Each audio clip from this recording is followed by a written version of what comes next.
This lesson matters because without a reproducible target and a clear end goal, API testing becomes flaky, slow, and hard to maintain. From the first video, you'll see the course is organized around a deterministic local books API and a real, maintainable test framework. That combination means every demo you follow will behave the same way on your machine and in continuous integration. I want you to start with the mental model that we are building two related things at once: a dependable target to exercise and a test suite that is written with production practices in mind. The target, the books API, is deterministic, so examples don't rely on external services or live data. The suite uses REST Assured as the testing library and a framework structure that scales beyond simple examples. Conceptually, think of the project as a small product with a well-defined contract and a safety net of automated checks. Your test should answer three questions. Does the API respond as specified? Does it enforce the contract? And does it protect key business behavior? Syntax comes later. First, practice designing tests to answer those questions reliably and repeatedly. The verified project compiles on Java 17, and its Maven-based test suite contains 28 passing checks. That gives you a real baseline to experiment against. A common mistake is to skip running the provided project and try ad hoc calls against a third-party service. That introduces non-determinism and makes debugging difficult. Avoid this by starting the local books API and running the verified test suite before changing anything. Another mistake is treating the course as a list of isolated recipes. Watching a few videos is useful, but not sufficient on its own to build a maintainable framework. You need to read the source, run tests, and practice refactoring with the same mindset used in production code. In this course, we'll also show CI integration and a short exercise on AI-assisted test design. Those are practical features you can adopt at work. Note the REST Assured line. REST Assured 6 requires Java 17 or newer, and is the version used here. If you must remain on Java 8, REST Assured 5.5.7 is the maintained compatible line. During the course, you'll see how to run tests locally, how to structure packages and helper utilities, and how to keep tests deterministic so CI remains useful rather than noisy. One more operational tip. Before you write or refactor tests, run the existing suite to confirm your environment matches the course baseline. This is how you avoid chasing environment-related errors. After you're comfortable with the project and how it runs, the next lesson explains where API testing fits in the broader testing pyramid and how to choose what to automate, which will guide practical choices for the framework design you'll build across the course. This lesson matters because testing without a strategy wastes time and creates brittle suites. Start with the mental model of layered testing. Unit tests exercise small units of code. Component tests verify module interactions. API tests validate the service contract and integration surface. End-to-end tests validate full user flows. Contract tests ensure agreed schemas and endpoints remain stable. Performance tests explore non-functional behavior, and security tests check for vulnerabilities. Each layer has a different cost, speed, and diagnostic ability. API tests sit in the middle. They run faster and are more diagnostic than browser-based end-to-end checks because they focus on the server's inputs and outputs without rendering or UI timing. They're slower than pure unit tests, but much more realistic than mocking everything. When choosing what to automate, adopt a risk-based approach. Prioritize critical business paths, high-impact integrations, and recent change areas over exhaustive coverage of every endpoint permutation. A common mistake is trying to replace all testing with API checks, or conversely, relying solely on browser tests. Both are wrong.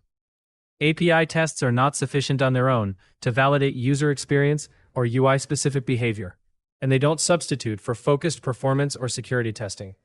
Also, don't assume REST Assured can solve performance or complete security validation. Use dedicated tools for those tasks. Concretely, REST Assured is good at building readable, declarative HTTP requests, parsing JSON responses, and expressing precise assertions about status codes, headers, and payloads. It's less appropriate for tasks that require simulating thousands of concurrent users or deep protocol fuzzing. That's the job of performance and security tools.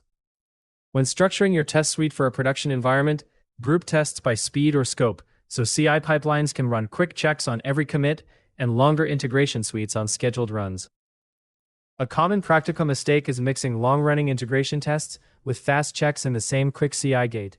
Avoid this by tagging or splitting suites. Another operational pitfall is automating trivial, low-value requests rather than focusing on business risk. To avoid it, write a short test charter for each automated test. What risk does it reduce? Finally, tests are instruments for change. They should be maintained, refactored, and reviewed like production code. The next lesson dives into HTTP essentials, so you understand requests and responses deeply before writing assertions with rest assured. This lesson matters because every API test is ultimately an HTTP conversation. And if you misunderstand the building blocks of that conversation, your assertions will be fragile or misleading. Start with the mental model that an HTTP request is made of several orthogonal parts: the method that expresses intent, the URL broken into host, path, and optional query string, headers and cookies that provide metadata or state, and an optional body carrying structured data. On the response side, you get a status code that summarizes the outcome, response headers and content type that tell you how to interpret the body itself, which usually contains the representation you need to assert against, and timing metrics that help diagnose slow endpoints. Before learning library syntax, think about how these pieces map to test intent. If you're checking authorization, focus on headers or cookies. If you're checking data contract, validate content type and body structure. If you're checking idempotence, call the same request twice and compare outcomes. Understand safe and idempotent methods. Get should be safe for reads and idempotent in outcome. Put and delete are idempotent in semantics even if they change state. And post normally creates resources and is neither safe nor idempotent. Content negotiation matters too. Servers use accept or content type to select or declare media types. Common types are application/JSON, text/plain, or form-encoded payloads. Testers often neglect content type and then parse a body that's not in the expected format. A common mistake. Avoid it by asserting the content type header before parsing the response body. Another common error is asserting only status codes. Status assertions are necessary but not sufficient on their own to guarantee contract or business logic correctness. Also avoid relying on absolute timing assertions for flaky networks. Use thresholds and retries where appropriate. In practice, you will exercise these concepts against the course's Deterministic Books API. Construct a GET to retrieve lists, use query or path parameters for specific resources, set accept to request JSON, and validate content type and the JSON structure before deeper assertions. When describing or reading request construction in code, pronounce symbols naturally. Say, call get on /API/books with an accept header of application/JSON, and explain intent. This makes the test readable and maintainable. Finally, remember, HTTP knowledge alone is not sufficient to guarantee correct business behavior.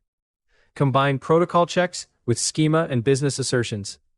Next, we'll translate these HTTP ideas into the API contract and JSON structure used by the Books API, so your assertions are aligned with the service specification. This lesson matters because the API contract is the single most important artifact your tests should respect. Mentally map REST to 4 practical ideas: resources as nouns, resource representations like JSON as the payload, stateless interactions where each request includes required information, and a uniform interface that uses HTTP verbs consistently. Look at the course OpenAPI file to ground these concepts. The path /API/books represents the books collection, with get returning an array of book representations, and post creating new books. Each book has a defined schema split across book and book input, where book requires an ID, and book input requires title, author, year, and genre, available as a Boolean with a default. Understand status code families in practical terms. 2xx indicates success. Get 200 with a payload, post 201 creating a resource, and often returning location header. 3xx indicates redirection. 4xx signals client errors like validation or not found, and 5xx indicates server-side faults. The OpenAPI excerpt shows explicit 400 validation error responses and 404 not found responses for missing resources. These are signals you should assert against in negative tests. JSON itself follows primitive types, objects, and arrays. Note required versus optional fields and additional properties set to false in book input. That means unexpected fields should be rejected. Nullability and optional fields are important. A missing optional property and an explicit null are different behaviors. The schema controls what the API accepts. A common mistake is asserting only on 200 versus not 200. That gives a brittle green test that misses contract and business failures like missing required fields or incorrect defaults. Avoid it by combining status code checks with schema validation and targeted assertions on business-relevant fields. Also beware of treating schema validation as sufficient for business correctness. Schema checks ensure shape and types, but not semantics. For example, verifying a book's year is within a business rule range, or that availability toggles change downstream effects. For that, you need business scenario tests. When describing the OpenAPI file, use natural speech. Say the path /API/books/open bracket ID close bracket, and explain it maps to individual book resources identified by an integer ID with a minimum of 1. The specification also defines bearer auth for protected endpoints, and several reusable responses and schemas. Use those to drive tests that assert both success and expected error payloads. Finally, schema and status checks are foundational, but not sufficient on their own. Combine them with business scenario tests, and when needed, contract tests shared with clients. Next, we will start writing requests and assertions with REST assurance syntax, so you can implement these contract-driven checks in code. This lesson matters because choosing the right REST-assured version and Java runtime is a small decision that determines whether your test suite compiles, runs in CI, and remains maintainable over time. Before you type your first request, you need a clear mental model. REST Assured is a Java domain-specific language that wraps HTTP requests and response validation in fluent, test-friendly calls. Think of it as the glue between your Java test code and the raw HTTP world. You express intent in Java. REST Assured translates that intent into HTTP exchanges and offers convenient extractors and matchers for assertions. In the project POM, we use a properties-based approach. The REST Assured.version property controls which line of REST Assured the build pulls in, and the Maven compiler release property sets the Java bytecode level the compiler targets. These two properties are the knobs you reach for when adjusting compatibility. In practical terms, REST Assured 6.0.0 is the modern release line, and it requires Java 17 or newer. That requirement is not a random preference. Newer language features, module system changes, and library upgrades in the 6.x codebase assume a Java 17 runtime. If you must run on older Java because of an enterprise constraint, the maintained Java 8 compatible line is REST Assured 5.5.7. Use that instead. In the POM excerpt used by the course, you'll see REST Assured.version set to 6.0.0 and the Maven compiler release set to 17, which explicitly signals this project is compiled and tested for Java 17. That alignment, library version and compiler target matching the runtime, prevents frustrating errors where the code compiles but the test runtime cannot load classes, or where newer language bytecode is rejected. REST Assured is modular. Beyond the core DSL you see in examples, there are modules you can opt into for specific capabilities. A JSON Schema module for JSON Schema validation, support modules that let REST Assured plug into Spring, MockMvc, and WebTestClient for testing MVC controllers without a network boundary, Kotlin-friendly helpers, and path extractors like JsonPath and XmlPath. Each module is an optional dependency that you add to your test scope when you need that capability. That modularity keeps the core lightweight, while still enabling contract testing, controller-level tests, or friendly Kotlin syntax when requested. A common mistake is upgrading to REST Assured 6 by changing the version in the POM without aligning the JDK used by your build. You'll see compile or runtime errors if the compiler or CI agent runs Java 8. Avoid this by explicitly setting Maven compiler.release and verifying your CI agents and developers run Java 17 or newer. Another trap is assuming the core rest assured dependency automatically brings in every module. It does not. You must declare JSON Schema Validator, JsonPath, or any Spring adapters explicitly when your tests require them. One more caveat. Picking rest assured and Java compatibility correctly avoids many integration issues, but it is not sufficient on its own to guarantee stable, deterministic tests. You still need a controlled test environment, deterministic APIs, local mock or test server, and robust test data management. In the next lesson, we'll cover exactly how to set up that environment, installing Java, verifying Maven, creating the Maven project structure, and configuring your IDE so the code you just saw on the POM compiles and runs reliably on your machine and in CI. This lesson matters because if your development environment doesn't match the project's runtime expectations, tests will fail in subtle, time-consuming ways. The mental model here is simple.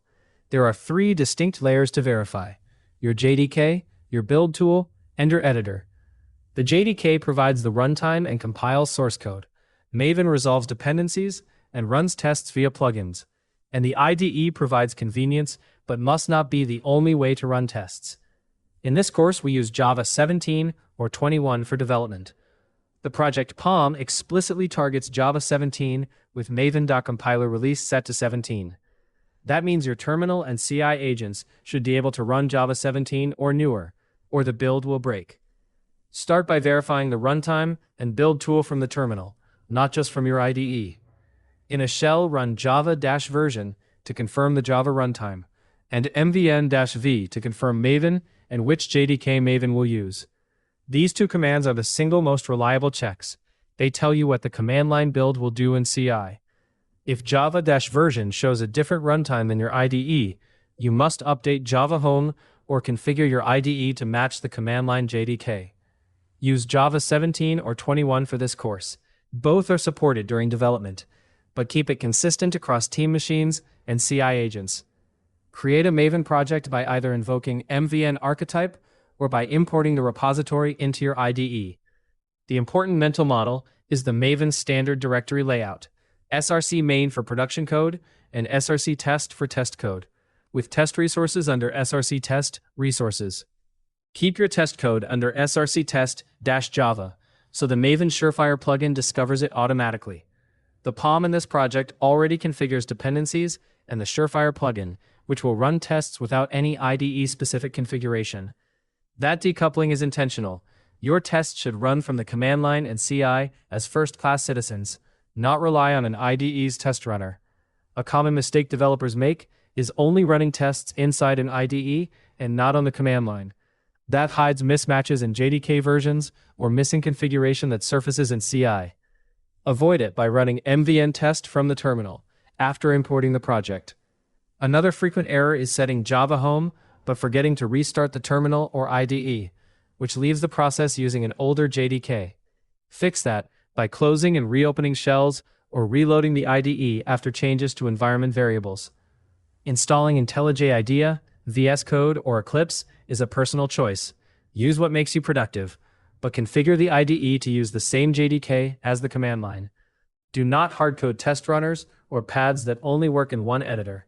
Rely on Maven for test discovery and execution, so the tests remain editor agnostic. Remember that installing tools on your laptop is not sufficient for reproducible builds across the team. Ensure CI agents use the same JDK and Maven versions, and store those requirements in your project documentation. Once your JDK and Maven are verified and the project imports cleanly into an IDE, the next step is to understand the dependencies brought into the project and how the build discovers tests, which we'll cover in the following lesson on dependencies and project structure. This lesson matters because the dependencies you declare and where you place test code determines test discoverability, execution speed, and long-term maintainability. The mental model: treat the POM properties as a single source of truth for versions, and keep test-scoped libraries separate from production dependencies. In the supplied POM, you can see a set of test-scoped dependencies: Rest Assured, the JSON Schema Validator, JUnit Jupyter, JSON, and AssertJ. Those are declared with scope test, so they are available to tests, but not packaged into production artifacts.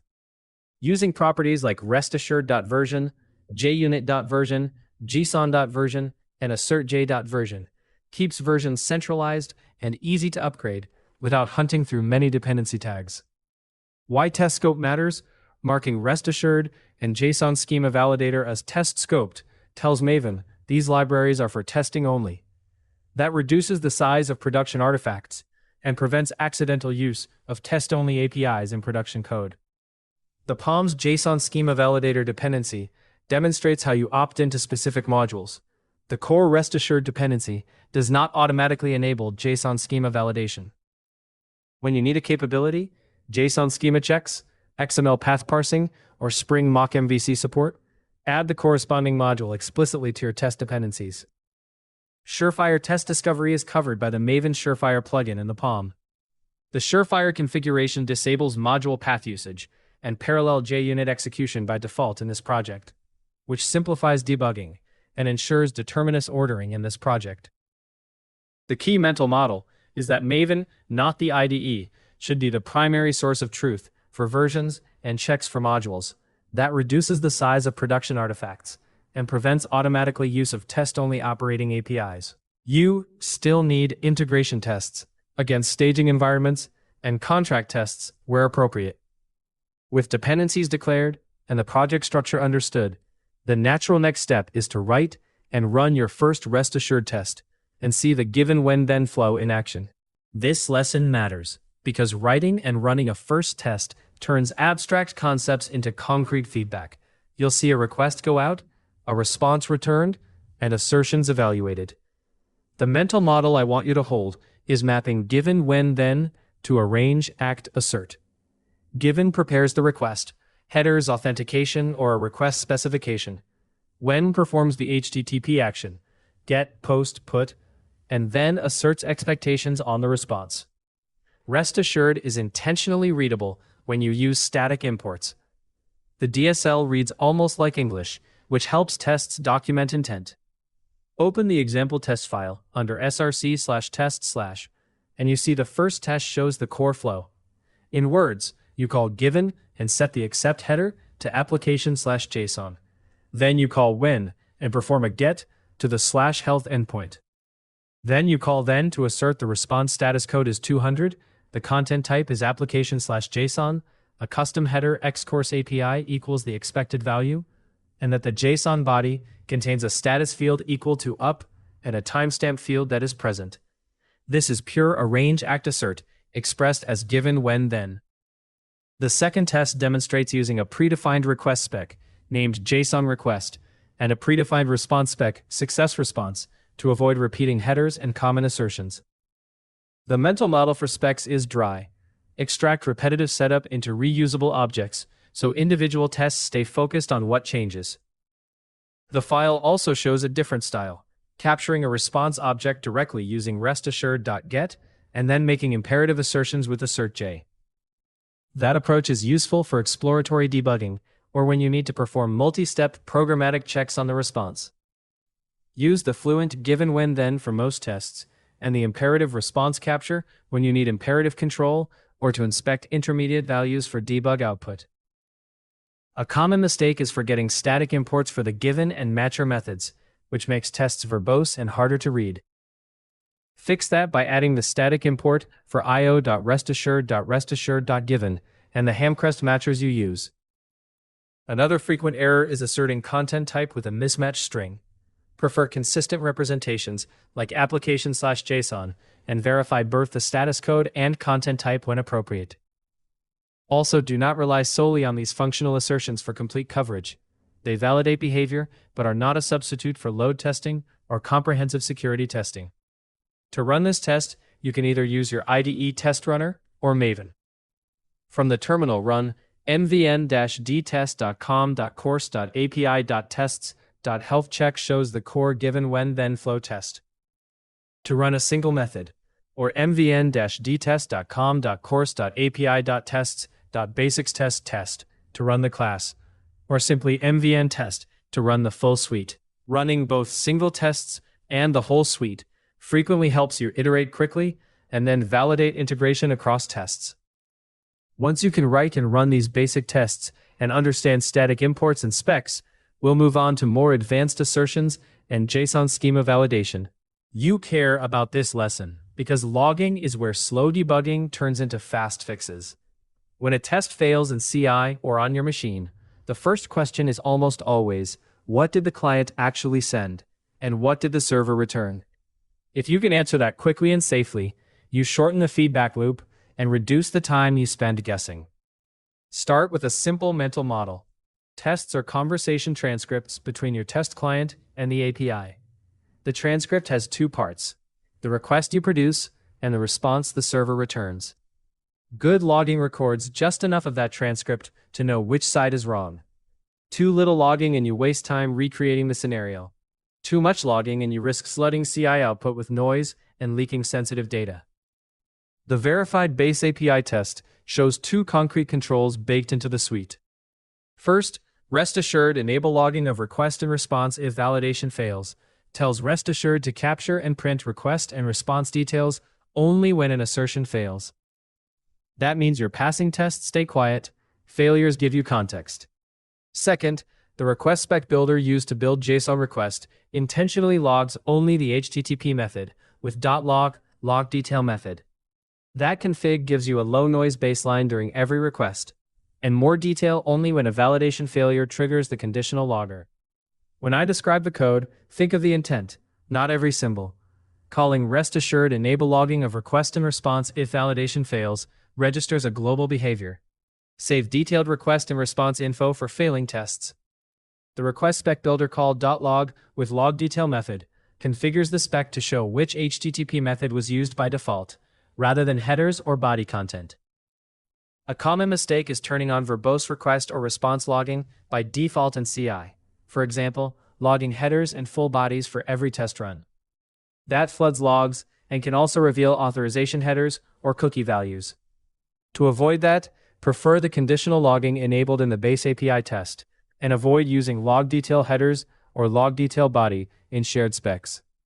If you ever do need to print headers for debugging, make that change locally or in a short-lived branch, and scrub or redact sensitive values before committing.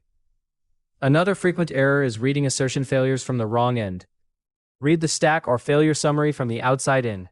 Start with the test name and failure message, then read the printed response status and body, then read the request that produced it. The conditional logging pattern produces exactly that useful outside-in transcript on failures, which speeds diagnosis. Keep in mind logging by itself is not a substitute for other observability. If the server is flaky or the issue depends on intermediate infrastructure, you will still need server-side logs, metrics, or trace IDs that link request IDs between client and server. Rest Assured's logging helps you identify the failing request and response, but it does not replace application logs or distributed tracing. When you practice, run the test suite, then deliberately cause a failing assertion so the conditional logger prints the full transcript. Inspect the output to understand what went wrong, and then fix the assertion or the test data. That pattern, quiet passing runs, informative failing runs, and careful avoidance of logging secrets, prepares you to move into environment configuration next, where base URIs and dynamic ports change the addresses you log and test against. This lesson matters because tests that hardcode full URLs or repeat setup in every test become brittle and noisy. If the server address changes, you want a single place to update it. If every test repeats headers and content type, you waste time and invite inconsistencies. The mental model to adopt is that an API request is composed of two orthogonal pieces: the environment location and the resource path. The location is where the server runs, host, port, scheme, and the resource path is the API surface you exercise on that server. The verified base API test demonstrates this separation. Rest Assured base URI sets the host and scheme. Rest Assured port assigns the port, and in the local test server scenario, it comes from API.port, so the suite adapts to whatever free port the test API server picks. That dynamic port is essential for parallel or local runs, where a fixed port could conflict. Treat the base URI and port as the environment configuration, and never concatenate them with resource paths inside your individual tests. Request Spec Builder is the other key element. The JSON request object shows how to capture common JSON defaults once. Set base path with /API, so tests only specify subpaths, like books or search. Set content type and set accept ensure the client and server speak the same format. Add header adds a test suite header consistently. And .log detail.method keeps per request noise low. By creating a request specification once in a before all lifecycle method, you prevent duplicate setup across every test file and reduce mistakes. When I describe the code, listen for intent. Setting rest assured base URI to http:/127.0.1 establishes the host. And rest assured port equals API.port tells the test runner to use whatever port the embedded server opened. The request spec builder builds JSON request, so each test can call given.spec.json request and avoid repeating headers and content negotiation. A common mistake is concatenating base URLs and paths in tests, writing full URLs or building query strings manually, which breaks the separation and leads to duplicated code and harder changes. Avoid this by always using the request spec and relative paths, like get/book/bookid. Another frequent slip is hard-coding a port number. Prefer dynamic assignment so local runs and CI runs don't collide. Note that structuring the base URI, port, and specs is not sufficient for managing multiple deployment environments on its own. To target staging, production, or feature environments, you still need configuration management or environment-aware profiles, secrets handling for credentials, and possibly runtime overrides. The pattern here is the foundation. Complete environment management requires a configuration layer. In practice, once your base API test centralizes environment location and request defaults, individual tests become short and focused on resource behavior, not plumbing. That clarity prepares you for the next topic: how to pass identifiers and filters into those resource calls in a safe, readable way using path and query parameters. This lesson matters because parameters are how you tell an API which resource you want and how you want it filtered. If you build URLs by concatenating strings, you introduce encoding errors and ugly, hard-to-read tests. The mental model to keep is: path parameters identify a specific resource. Query parameters refine or filter a collection. Readability and correctness come from using the right tool for the job. The request inputs test shows practical usage. For filters and searches, the test calls given, spec, JSON request, query param author, Joshua, query param min year 2010, and then get/search. That expresses intent clearly. The resource is /search, and the query parameters narrow results. For resource identity, use path parameters.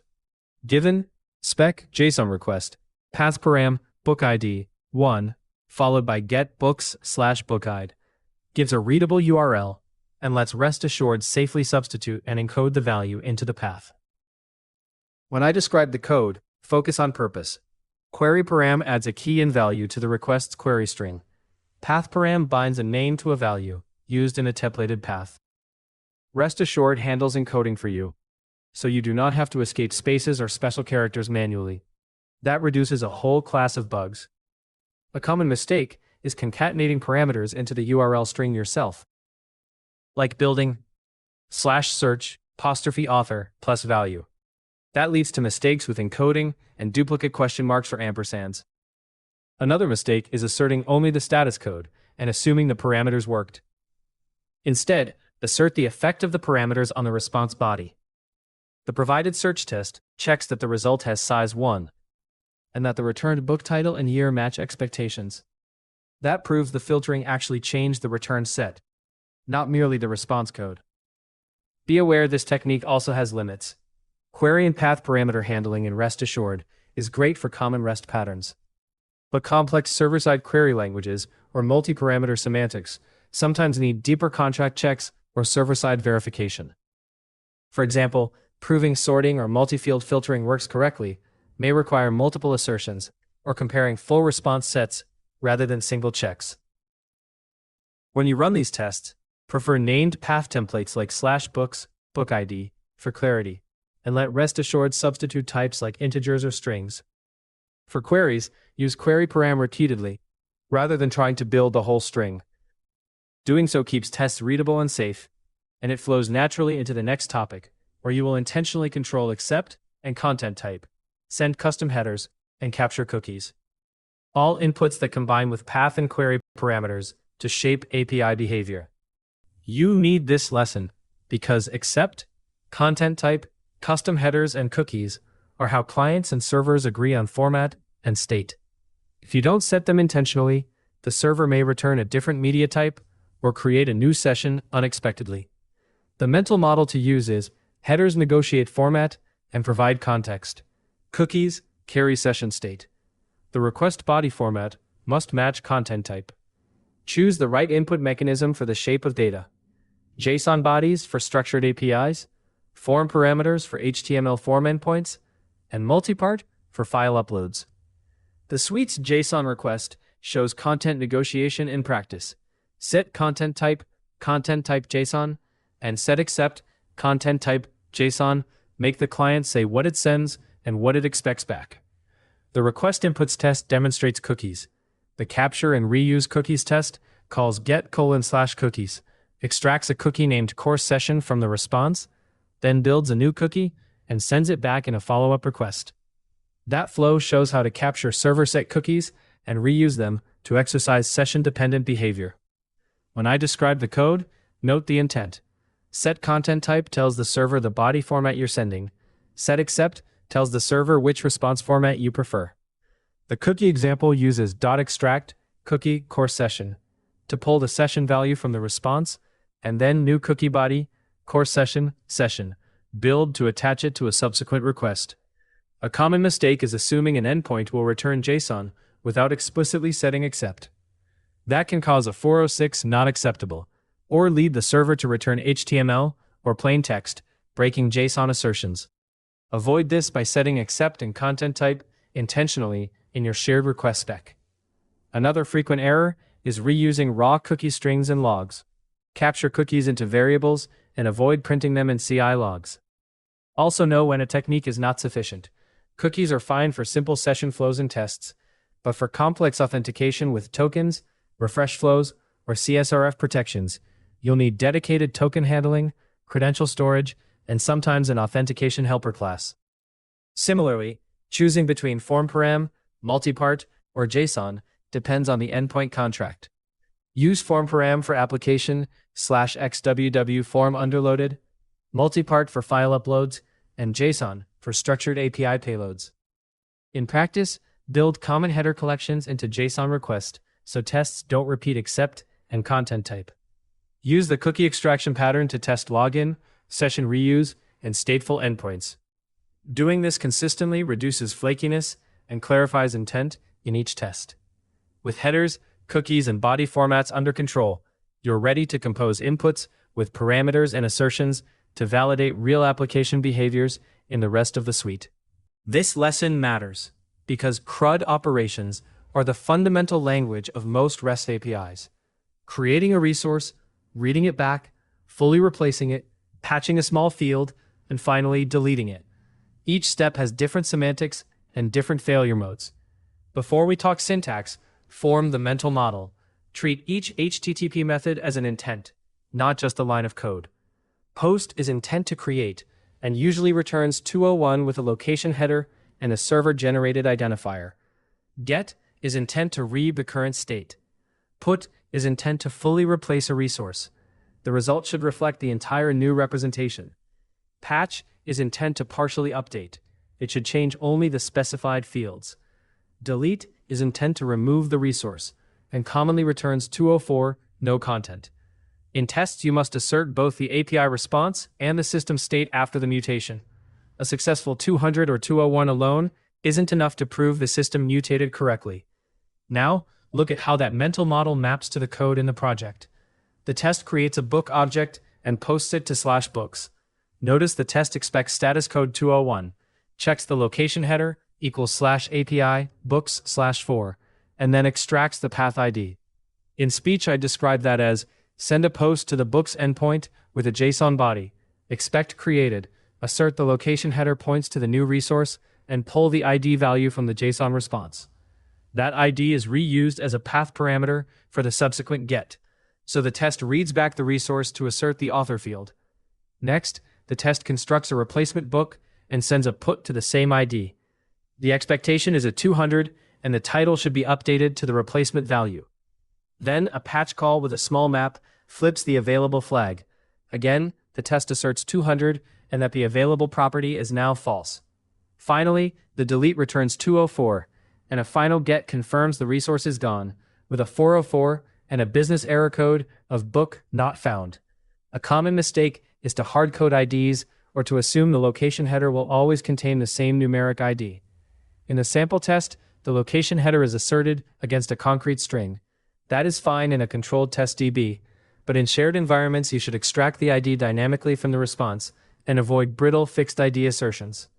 The test shows correct extraction by calling extract path ID and then using path param ID for subsequent requests. That prevents race conditions and makes the workflow reusable. Also be aware that asserting only response codes is not sufficient on its own.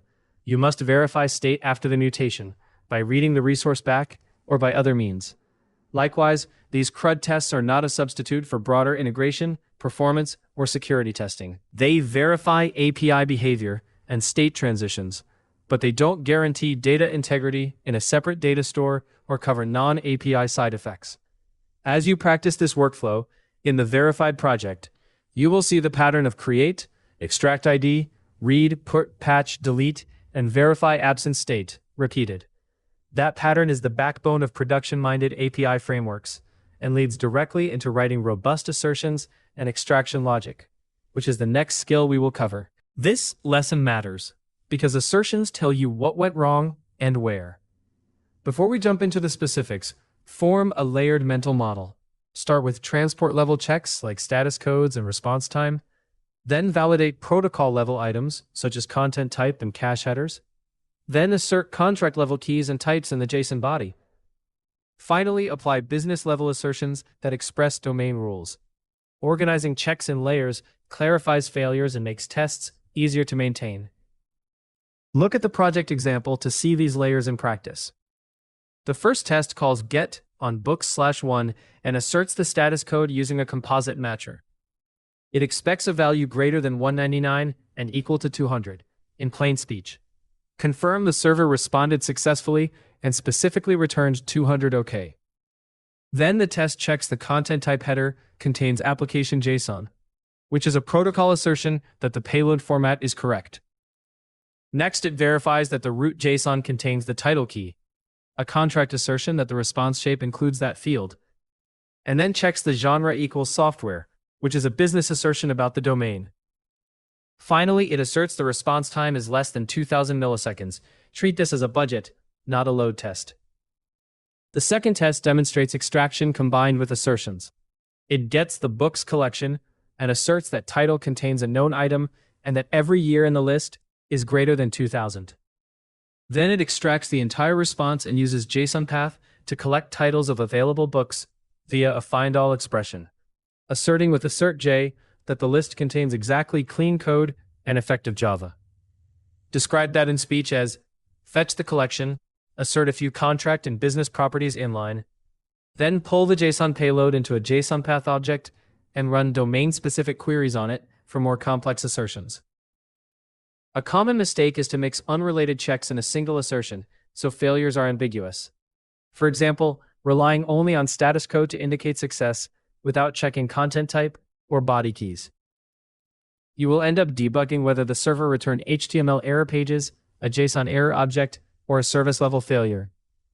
Avoid this by asserting at least one protocol-level header and one contract-level key alongside the status code. Also note when a technique is not sufficient. Response time assertions in these tests act as performance budgets. They are not a substitute for proper load or stress testing.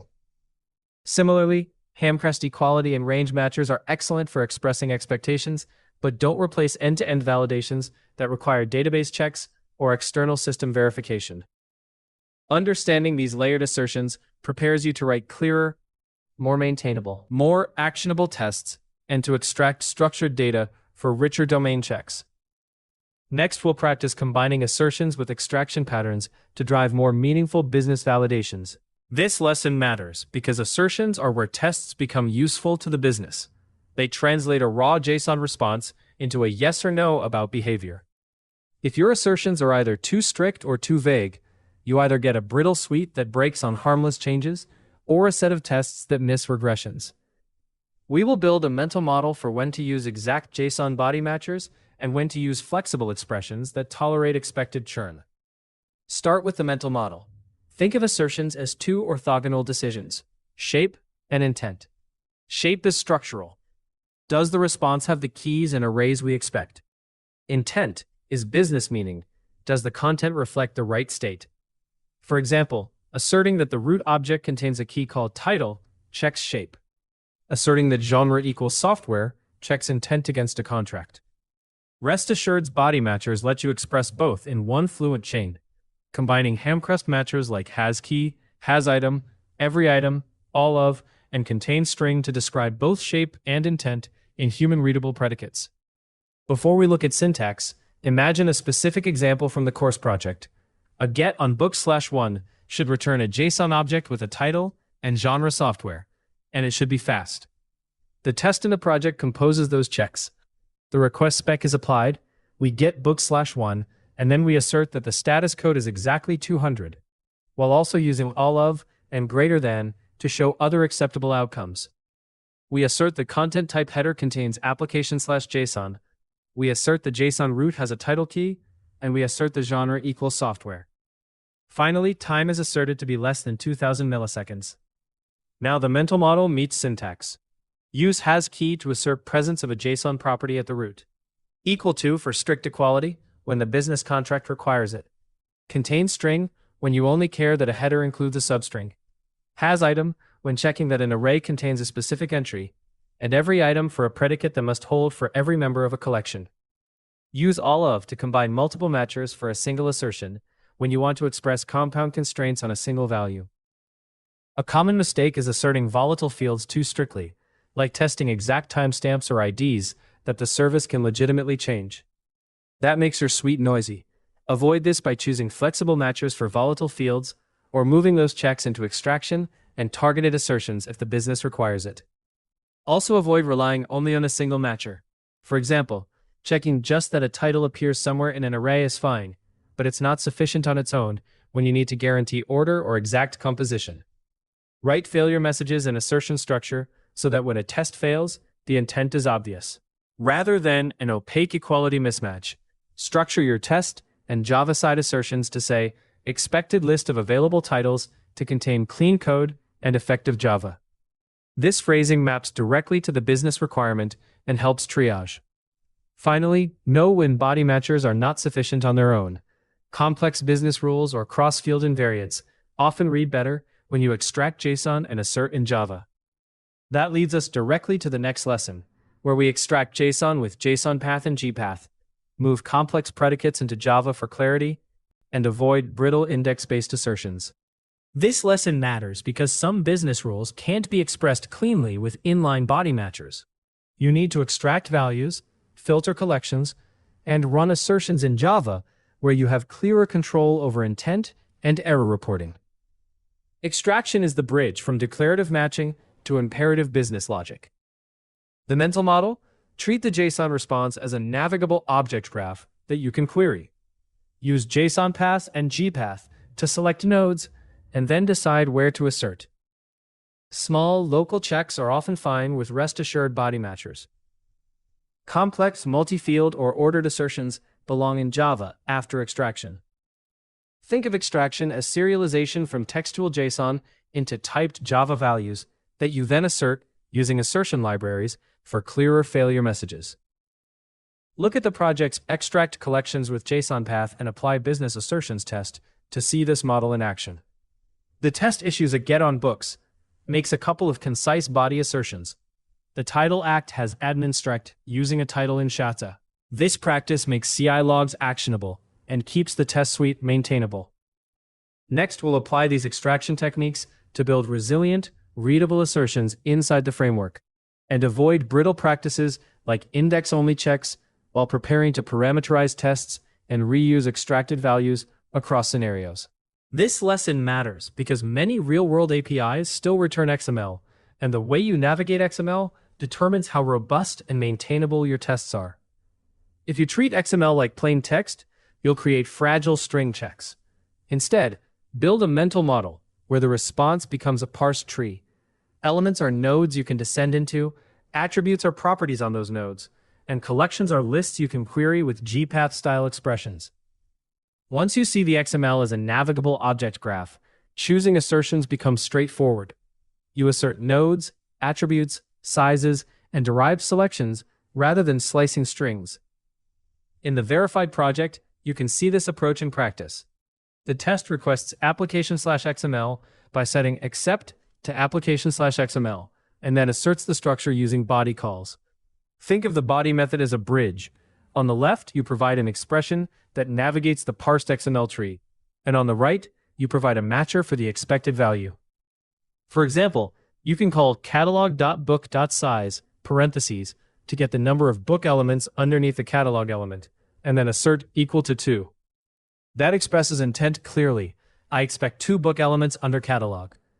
When you need a specific book by its ID attribute, use a find closure. Find open brace it.atID equals 2 close brace to pick the book node whose ID attribute equals 2, and then ask for its title. In the test, you'll see find open brace it.atID equals 2 close brace dot title compared to effective Java. Pronounced aloud, that reads, find the element with the attribute ID equals 2, then get its title. A common mistake is treating element text and attributes the same way. For example, writing a path that expects an attribute where only element text exists will silently return null and make your assertion confusing. Avoid this by checking the structure first.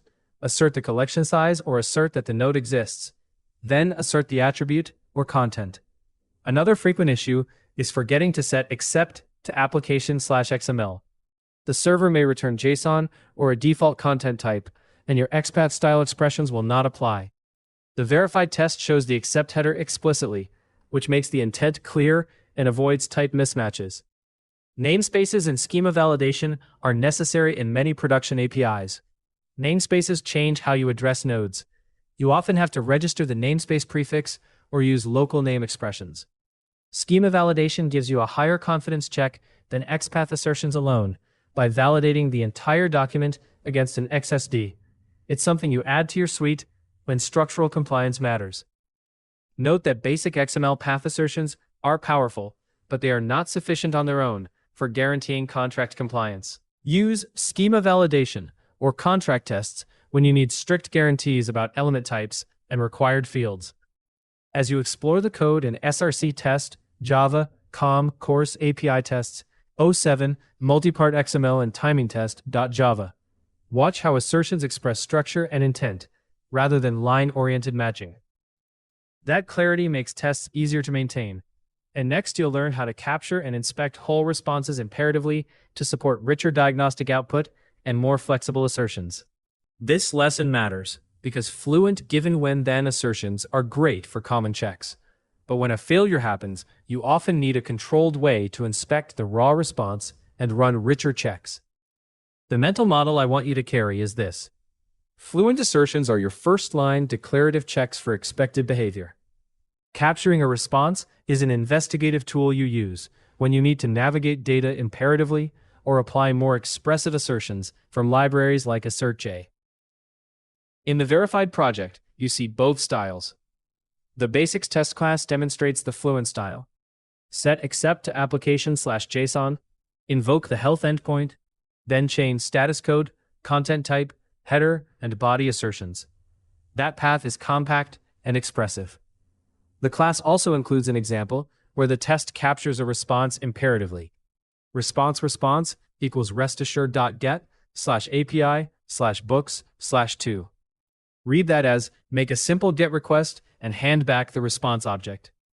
From that response, you can call response.statuscode to get the numeric status and response.JsonPath to obtain a JsonPath object for extracting fields.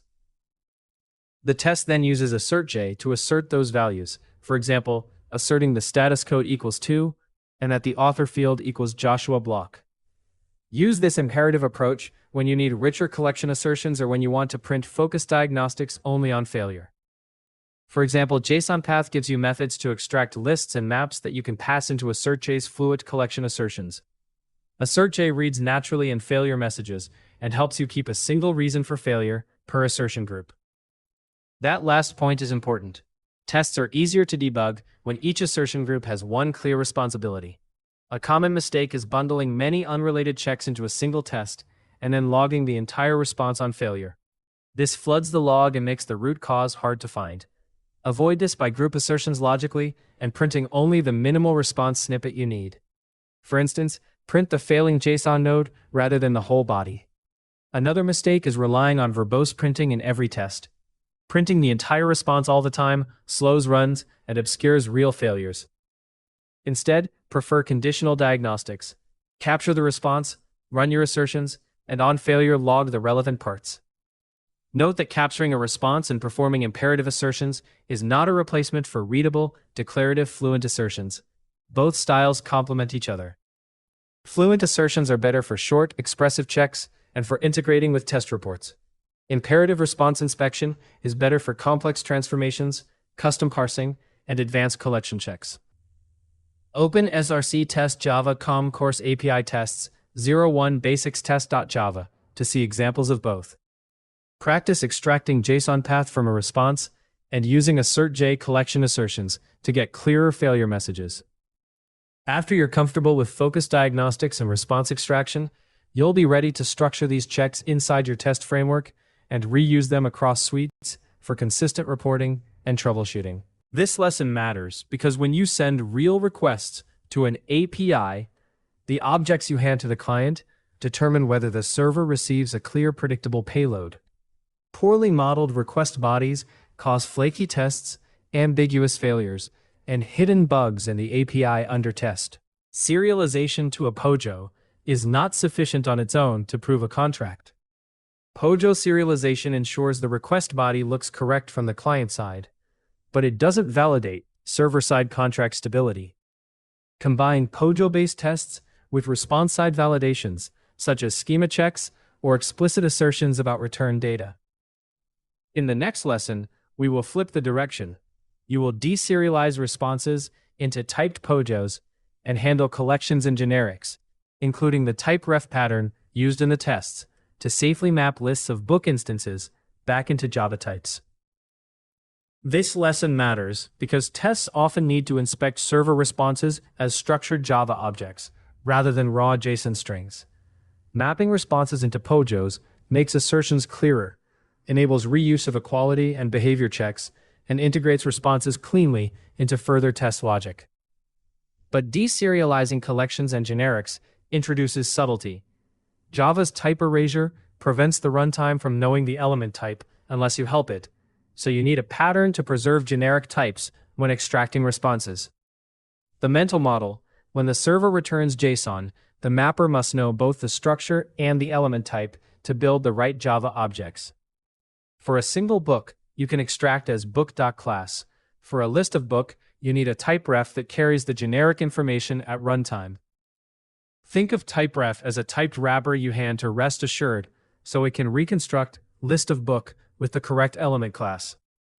Designing your tests around this model prevents ambiguous mappings and gives you typed collections to assert against. In the verified test file, you can see both patterns. The create test constructs a book with a null ID and sends it in the request. After posting to /books, the test extracts the response as book.class. That's the simplest path. You declare the target type explicitly, and rest assured maps the response. Note how the test asserts that the created ID is positive, rather than comparing the whole object. That's important because servers often inject fields, such as IDs or timestamps, that are not stable across test runs. For collections, the test uses new typeref, followA in the as call to deserializing the list returned from get.books. That anonymous typeref preserves the list of book type information, so the mapper can create a list whose elements are book instances. Once you have a typed list, you can make focused assertions, like has size, and extracting the title values for content checks. A common mistake is comparing two deserialized objects or lists with equals, when some fields are assigned by the server or are volatile, such as timestamps or auto-generated IDs. That makes tests brittle. Avoid it by comparing only stable fields or writing custom equality checks that ignore server-controlled fields. The example test demonstrates this practice by asserting ID positivity and matching specific fields like author and title, instead of asserting complete equality with a local template object. Also understand limits. Deserialization into POJOs is not sufficient on its own to prove the response contract. Mapping verifies a structural fit, but it won't catch semantic contract changes, missing required fields, or structural drift as reliably as a formal schema validation can. In the same test file, JSON schema validation is used alongside POJO mapping to protect contracts where necessary. Protect your tests from accidental mapping changes by pinning the mapper you use, Jackson versus JSON, via your project dependencies, and by writing explicit assertions on stable fields. When tests require exact, stable representations, combine typeref-based deserialization with schema checks or field-level assertions to minimize false positives. Next, we will look at using JSON schema validations and combining schema checks with typed deserialization, so your tests have both structural guarantees and convenient typed access to response data. This lesson matters because a JSON schema gives you a compact, machine-checkable contract for the shape of API data, and that contract helps catch class of bugs that free-form assertions often miss. If a client expects an integer ID, a non-empty title, or that no extra fields slip into a response, validating against a schema automates those structural checks, so you can focus tests on business behavior instead of repetitive field-by-field plumbing. Start with the mental model. Think of a JSON schema as a traffic light for structure. It declares which fields are required, what types those fields must have, and constraints like minimums, maximums, and whether unknown properties are allowed. It does not, however, prove that the semantics of your data are correct. For example, a schema can check that year is an integer between 1450 and 2100, but it cannot know whether the book titled in that record should belong to a particular author in your business logic. That's why the schema is a structural gate, not a full correctness oracle. In our verified project, the schema lives on the test class path at src test resources schemas, book schema. Read it once and you'll see the key declarations. The root is an object. A required list enforces that ID, title, author, year, genre, and available must be present.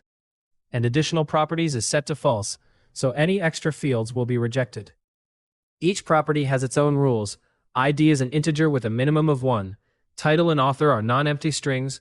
Year is an integer with a lower bound of 1450 and an upper bound of 2100. Genre is a string, and available is a boolean. That layout exactly shows what schema validation checks for: presence, type, bounds, and disallowed extra fields. Practically, you keep this schema on the class path, so your tests can reference it without fragile file system paths. The project compiles with Java 17, and the test suite is verified to run. In a test, you'll typically trigger a call, then ask the test harness to validate the response body against the class path schema file. When you describe the code out loud, say something like, validate that the response body conforms to the book schema stored on the test class path. That phrasing emphasizes intent, rather than reading a long method call letter by letter. A common mistake is to trust schema validation as an automatic replacement for business assertions. People will validate a schema and then stop, but schema validation won't confirm that a returned copy of clean code belongs to the expected author, or that available is true for inventory that should be in stock. Avoid this mistake by combining schema checks with explicit assertions for the business rules you care about. After schema validation, assert the title equals a specific string or that year falls within the expected publication window for the scenario. Also be aware of limits. Schema validation is not a substitute for payload content checks, security checks, or performance budgets. It's also not sufficient on its own when APIs return polymorphic or loosely typed payloads that require custom logic to interpret. When you're done validating the raw shape, the natural next skill is to test file uploads and downloads. We'll move from checking structure to sending and receiving byte streams and metadata, which is where multi-part payloads and streaming responses become important for real-world test suites. This lesson matters because real APIs often exchange files and binary blobs, not just JSON. And getting multi-part uploads and large downloads right in tests keeps your automation realistic and reliable. If your tests can't attach a CSV or stream a large file back from the service, you'll miss a category of integration problems that surface only when bytes, content disposition headers, or timing matter. Start with the mental model. Treat a multi-part request as a form that can carry a mix of parts, named form field for metadata, and separate parts for file content. On the server, you will see each part with its own headers, content type, and sometimes a content disposition that includes a file name. Downloads are the reverse.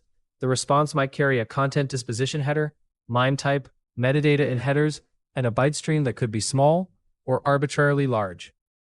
Your test strategy must validate status codes and metadata, verify the payload where reasonable, compute checksums or lengths for byte integrity, and stream large responses to avoid blowing up your test JVM memory. The Verify project includes a multi-part XML and timing test where you can see a concise example. In the upload test, the code builds a multi-part form, one part named file with file name books.csv and content created from a small byte array of UTF-8 CSV text, and another regular form field called purpose with value course demo. The test posts to API/upload, asserts a 201 status, and then checks a JSON field, received bytes as greater than 40. That pattern shows 3 important points. You can upload raw bytes, include additional form fields, and then assert both the response status and a metadata-like field returned by the server. When describing the code, read intent. Say send a multi-part form with a named file part containing CSV bytes and a purpose field. Then expect created status and a received bytes count above 40. You don't need to read every parenthesis. Explain what the test does and why. The same file also demonstrates XML validation and a timed request, which reminds us that timing checks belong to acceptance criteria, not load testing. You should not treat a single response time assertion as a performance test. A common mistake is loading a large binary response entirely into memory in a test. That leads to out-of-memory errors and flaky CI runs. Avoid it by streaming. Use the response as an input stream and process bytes incrementally, compute checksums or save to a temporary file, and then validate size or checksum without holding everything in a string. Also keep test fixtures small and deterministic. The example uses a tiny CSV payload constructed in the test, so it's predictable and repeatable. Remember limitations. Multi-part tests verify that uploads and downloads work during integration tests, but they are not a replacement for dedicated performance or security testing. A functional test that sends a file doesn't assess concurrency under load, and it won't substitute for deep malware scans or security fuzzing. After you've practiced uploading small fixtures, the next skill is to integrate these uploads and stream downloads into your test framework's fixtures and reporting. For example, verifying checksums and saving artifacts when failures occur so you can reproduce and debug file handling issues quickly. This lesson matters because authentication is the gateway to any protected API. If you only test the happy path, you will miss misconfigurations that leave endpoints open or locked down incorrectly. In automated API testing, we must mentally model authentication as 2 separate concerns. First, how credentials or tokens are presented to the server. Second, how the server responds when credentials are missing, wrong, or expired.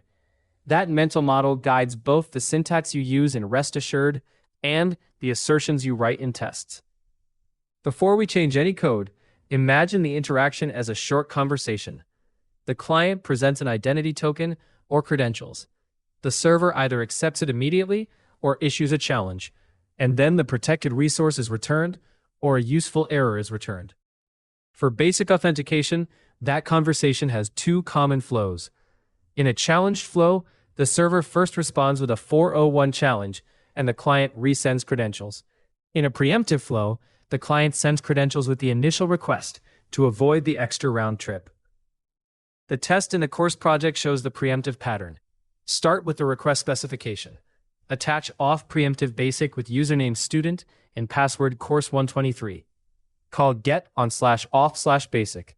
Then assert status code 200 and that the body contains message basic authentication accepted. Saying this in plain language, the test arranges a JSON request. It acts by sending basic credentials immediately, and it asserts the server accepted them. When you read the code, focus on intent, not punctuation. Given spec JSON request auth preemptive basic with student course123, when get/auth/basic, then status code 200, and body message equal to basic authentication accepted. A common mistake is assuming preemptive basic will behave the same against every server. If the server expects a challenge, your request may be rejected, or logs will show authentication warnings. Avoid that by checking server documentation, and in your tests, validating both the authenticated success path and the unauthenticated path. The project includes a test illustrating security failure. A request without credentials to the bearer endpoint returns 401 and a code unauthenticated. That pattern is important. Always assert the failure mode as well as the success mode. Also be careful to never hard-code production credentials into tests. The example uses a non-production user, student, and a course password. In real projects, put secrets in environment variables, CI secret stores, or a vault, and inject them into your test spec. Digest and form authentication are variations on the same mental model. Digest adds a server-provided challenge and response hashing step to avoid sending plain text passwords, while form authentication moves credentials into an HTML form or JSON body rather than an authorization header. Rest assured gives you hooks for these flows, but remember, using basic, digest, or form is not a substitute for broader security testing. These features exercise access control, but do not test rate limiting, token expiry, or other security concerns. In the next lesson, you'll take the same approach to bearer tokens and OAuth 2. Separate token acquisition from resource access, and validate both positive and negative cases. This lesson matters because bearer tokens are the most common way APIs authenticate clients today, and a brittle or incomplete test for tokens will give you a false sense of security. The useful mental model here is to think of token management and resource access as two separate responsibilities. Token management is how you obtain, refresh, and store a token. Resource access is how you present a token to a protected endpoint and assert the result. Rest Assured provides a concise helper for the second part. OAuth 2 with a token string will add an authorization header bearing that token. The test in our project demonstrates the resource access portion. Start with spec JSON request, call OAuth 2 with token, course token 2026, when get/auth/bearer, then assert status code 200, and body scope equal to books:"read. Read that as, arrange the request, attach a bearer token, call the endpoint, and assert the response indicates the token scope is correct. Separating token acquisition makes tests simpler and more reliable. Your test should not mix the mechanic of talking to an authorization server with the simple assertion that a protected resource accepts a valid token. Keep a helper to fetch or stub tokens, and use that helper to inject tokens into resource tests. Also test negative cases. The project shows a test where no credentials produce a useful security failure, a 401, and code unauthenticated. And you should add tests for expired tokens, tokens lacking required scopes, and tokens issued to the wrong audience. One common mistake is embedding a live token string in a test and letting it expire. When that happens, your tests will fail intermittently. Avoid this by obtaining tokens dynamically in a setup step or by using short-lived, renewable tokens injected from a secure CI secret. Another mistake is assuming that sending a bearer token equals a full OAuth 2.0 test. It does not. A single call with OAuth 2 checks that the server accepts a token in the authorization header, but it does not validate the token issuer, the refresh flow, revocation behavior, or interaction with scopes and audiences. Those require separate end-to-end tests against your authorization server or a dedicated suite that exercises the token endpoint, refresh token flow, and negative cases. In our verified project, you can see both a bearer token authentication test and a missing credentials test. Run them to observe the happy path and the rejected path. Keep in mind, the project compiles in Java 17, and that rest assured 6.0.0, released in December 2025, requires Java 17 or newer if you upgrade. The exercises here were verified on the Java 17 build, and the Maven suite contains 28 passing tests. You'll learn how to structure helpers to obtain tokens and how to assert token-related negative scenarios so your resource tests remain focused and stable. This lesson matters because careless TLS and secret handling are where many otherwise solid API tests leak sensitive information or give false confidence. If your tests accept any certificate or log secrets by default, you can mask problems in the integration pipeline and expose credentials. We'll build a mental model for safe testing. Validation is about trust boundaries. Certificates are about identity. Proxies are about visibility. And secrets require careful lifecycle management. Start with the mental model before any flags or methods. Think of an API endpoint the same way you think of a remote coworker. You verify identity, you decide what information to share, and you control who sees the conversation. TLS validation is the identity check. A client certificate is an identity badge you show to the server. A proxy sits between you and the server and can inspect or modify traffic. Secrets are the credentials and tokens you must treat like physical keys. Don't leave them on a bench. In practical terms, only use relaxed HTTPS validation in controlled local or ephemeral test environments where you know the certificate is intentionally self-signed. Relaxed validation removes the client's check that the server's certificate chains to a trusted root. That's useful for local development, but dangerous in CI or production-like environments because it can mask misconfigured certificates or man-in-the-middle issues. When you do use relaxed validation, gate it behind an environment variable or test profile so it cannot run by accident in CI. Client certificates and mutual TLS (MTLS) flip the direction of trust. The server verifies the client's identity as well as the client verifying the server. Use MTLS when your service requires strong client identity and the test needs to exercise that flow. Treat certificates like secrets. Load them from secure stores or protected environment variables, not committed files. The mental model is simple. Server verifies a certificate presented by the client, and in tests, you programmatically load and present that certificate when exercising authenticated endpoints. Proxies are practical tools for inspecting traffic, replaying requests, or routing through corporate networks. Configure them intentionally. Tests should allow proxy configuration via environment variables or system properties, so an operator can redirect traffic for debugging. Avoid baking an organization's proxy address into test code. It belongs to environment configuration, not test logic. Secret safety matters across logging and configuration. The verified project shows request logging is enabled when validation fails. That's helpful, but logging can expose tokens. The common mistake is assuming debug or failure logs are safe to emit in all environments. Blacklist sensitive header names and request fields in your logging, or use structured loggers that support redaction.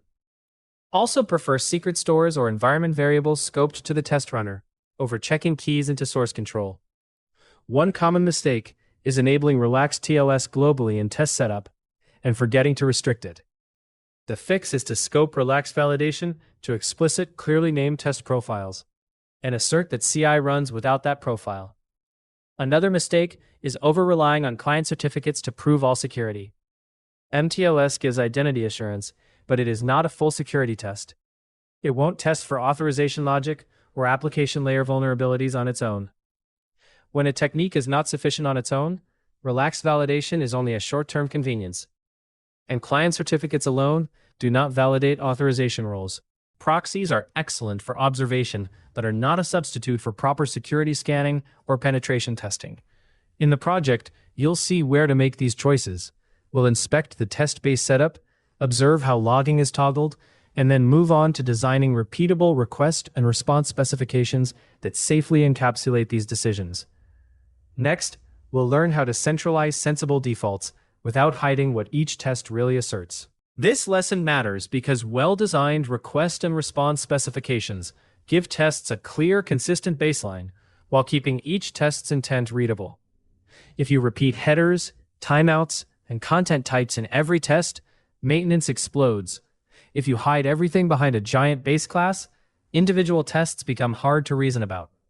We're going to build a mental model for composing small, stable defaults and show how the verified base API test demonstrates that balance. First, the mental model. Think of specifications as building blocks, not a magic blanket. A request specification captures stable transport-level defaults, base URI, port, base path, common headers, and content types, the things that rarely change across tests. A response specification captures common success contracts, expected status codes, content types, and performance expectations, which are useful for asserting the common happy path. Compose these blocks together in tests so each test only adds the unique bits that express its intent. Look at the verified base API test for a practical example. Before all tests, it starts a local test server and sets rest-assured base URI to 127.0.0.1 and port to the server's port. It calls enable logging of request and response if validation fails, so logs are available on failure. The JSON request specification is built with a base path of /API, content type JSON, accept JSON, a test suite header, and a request level log detail of method. That last part means the default logs are minimal until a failure.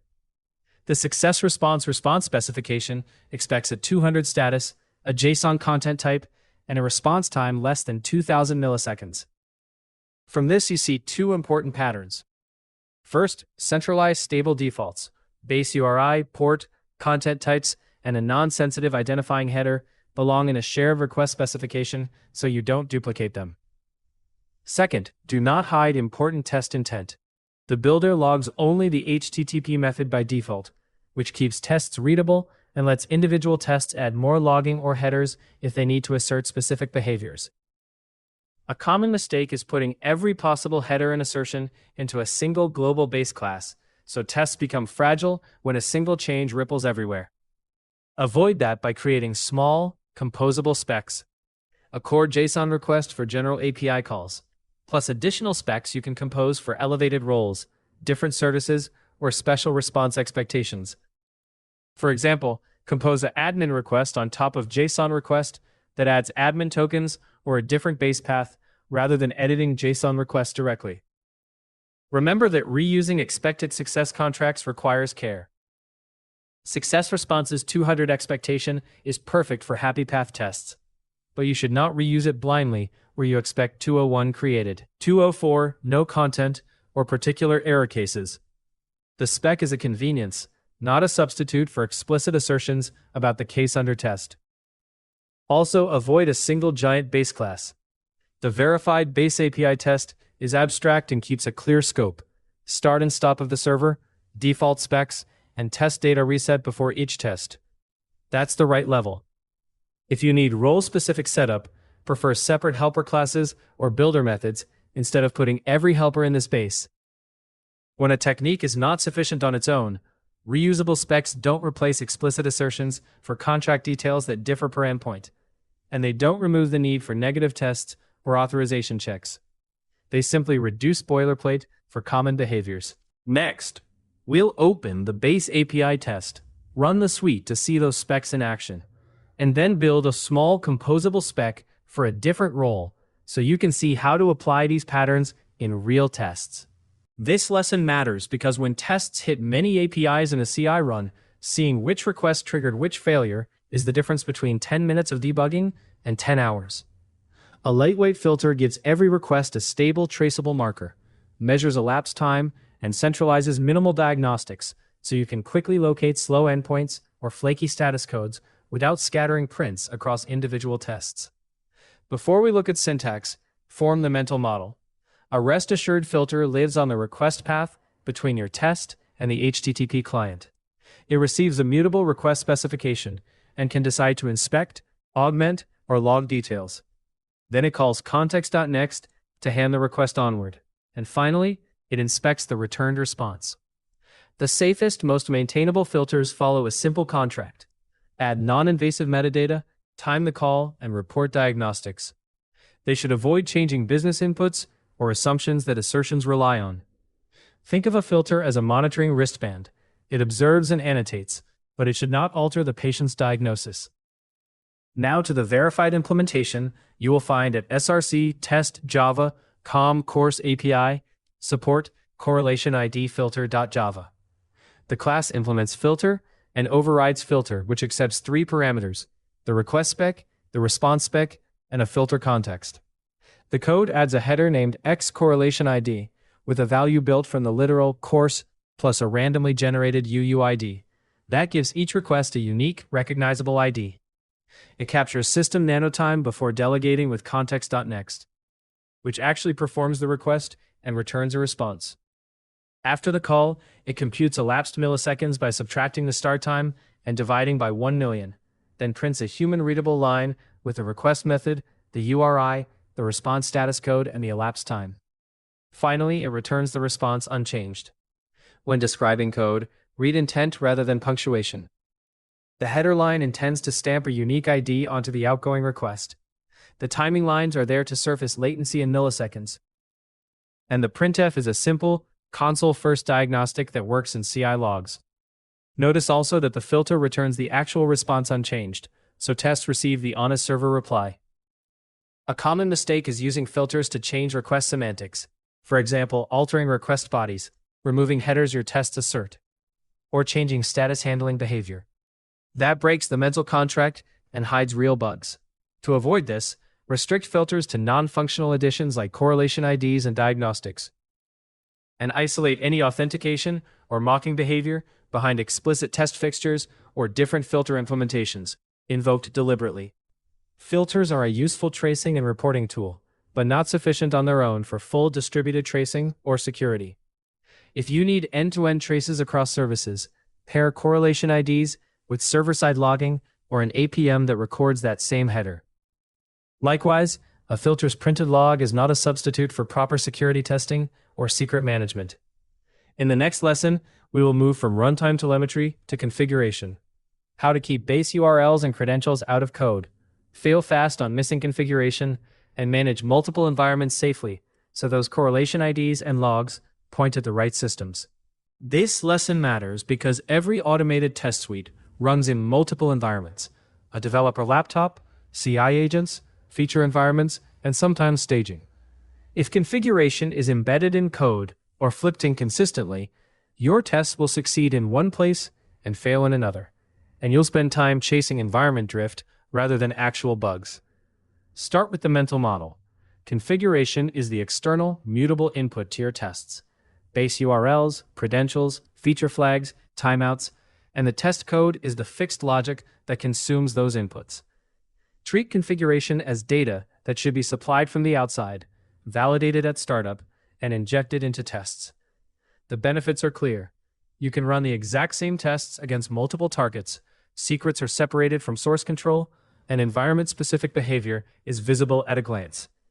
Practical: read base URLs and credentials from environment variables as a first and portable choice. In Java, you can use system.getM to fetch values, or wrap it in a small config class that centralizes defaults and validation. The course's verified project compiles and runs at Java 17. Note that Rest Assured 6.0.0, released in December 2025, requires Java 17 or newer, while the 5.5.7 line is the maintained Java 8 compatible option. Choose the Rest Assured line that matches your runtime. Fail fast. When a required configuration item is missing, throw a clear early error rather than letting tests proceed and fail with obscure connection errors. A single explicit check that throws a legal state exception with a helpful message will save debugging time and point engineers to the exact missing piece. Keep environment differences out of assertions as much as possible. Assert the same business outcomes and only parameterize endpoints, credentials, or timeouts. If you must assert environment-specific behavior, make it explicit and limited to a small number of tests so the suite's expectations remain stable across targets. Use Maven profiles or configuration files sparingly. Profiles are useful for build-specific behavior, but overusing them creates many little conditional branches that are hard to reason about. Environment variables and CI pipeline configuration are more declarative and easier to audit. When secrets are involved, prefer your CI or a secret manager to store your credentials and settings files. A common mistake is baking secrets or environment-specific endpoints into committed files. That risks exposure and makes rotation painful. Avoid committing credentials, and avoid creative workarounds like having many small profiles to hide missing secrets. Instead, fail fast when a required environment variable is not set, and document the minimal runtime variables needed to execute tests. Reading env vars and failing fast is not sufficient on its own. It doesn't solve secure secret storage across teams, nor does it provide runtime feature discovery for dynamically provisioned environments. For those needs, combine environment variables with a secret manager and with discovery services or CI-provided environment metadata. Next, we'll take this configuration foundation and see how it interacts with the runtime diagnostic tools you already learned about. The filters that stamp correlation IDs and capture timing, so your tests point to the correct environment and your logs are actionable. This lesson matters because repeatability is the foundation of trustworthy API tests. Resetting data and creating unique test records improves repeatability, but is not sufficient on its own for large shared environments where other teams or manual users also change state. In those cases, you need dedicated test instances, strong tenancy controls, or feature flag test accounts. Cleanup strategies and unique naming help, but they won't replace isolation at the environment level. Practically design each test so that a single test can exercise a whole business workflow by chaining requests using location or returned IDs. For isolated checks that don't require prior creation, operate against the known baseline the server provides. That keeps your test suite fast and deterministic. Next, we'll use this foundation to verify the API's error surface, missing fields, boundary values, and incorrect methods, so we can assert that the service fails in predictable, contract-driven ways. This lesson matters because a robust API test suite doesn't just confirm happy paths, it verifies how the system fails. Knowing that your service responds with stable status codes, error codes, and predictable messages for invalid input or unsupported actions is crucial to building reliable clients and clear automation. Your mental model here is to treat the API contract as three parts: HTTP status, a machine-readable error code, and a human-oriented message. Assert the status and code for stability, and the message for clarity where helpful. Start with the reasoning. Missing fields and invalid types are programmer errors the server should reject loudly with a 400 class response. Boundary values, for example an outlier year or an excessively long string, are where business rules live and should be precisely specified. Unsupported HTTP methods must be rejected with a 405 and the allow header to help client developers. And finally, authentication and authorization are separate concerns. Test them in isolation, so failures are unambiguous. In the verified negative and boundary test file, you'll see explicit examples of these ideas. The first test posts an incomplete body with only a title and expects status 400 and a body field code equal to validation error. And it also checks that the message contains the word required. That follow-through shows the right priority, assert the stable status code, and the explicit machine code. Then use a message substring for readability. The second test demonstrates a boundary check by posting a book with a year of 1200 and expects a validation error. That illustrates boundary testing. Choose values just outside, just inside, and at the edge of rules. The third test sends a post against a resource URL for a specific book ID where the server only allows get, put, patch, and delete. The test asserts a 405, verifies the allow header equals get, put, patch, delete, and checks the error code equals method not allowed. This is contract testing. Verify the protocol and the machine codes rather than relying only on free-form messages. A common mistake is relying exclusively on human-readable messages when assert failures. Messages can change for clarity or localization, whereas a code field is intended to stay stable. Avoid this by making the code field and the HTTP status your primary assertions, and use message substring checks only as a secondary sanity check. Another mistake is conflating authentication and authorization tests. You should test that a user is authenticated independently from tests that verify they lack permissions to perform an action. Also, be clear about what negative testing alone cannot give you. These tests won't discover performance issues, concurrency races, or business rules that are only about happy paths, or some complex business logic bugs. They confirm contract and boundary behavior. Combine negative tests with thorough positive tests, exploratory testing, and higher-level integration checks for broader confidence. In practice, build a small matrix of negative cases for each endpoint: missing fields, invalid types, boundary values, unsupported methods, and unknown resources, and assert status plus code. Keep authentication checks separate from authorization checks to keep failure causes clear. Next, we'll apply these contract testing principles to build resilient assertions and reusable request specifications, so writing more negative tests becomes simple and consistent. This lesson matters because real APIs behave differently from any inputs, and running the same test body with multiple examples saves time while keeping intent clear. If you write the same request and assertion repeatedly, you invite maintenance costs. The right data-driven approach gives you concise code, descriptive test names, and a clear mapping from data to behavior. Before we look at the lines of code, build a mental model. A parameterized test separates the test logic from the test data. Think of a test body as a function that verifies a single behavior. Make the inputs and expected outputs explicit and enumerated alongside it.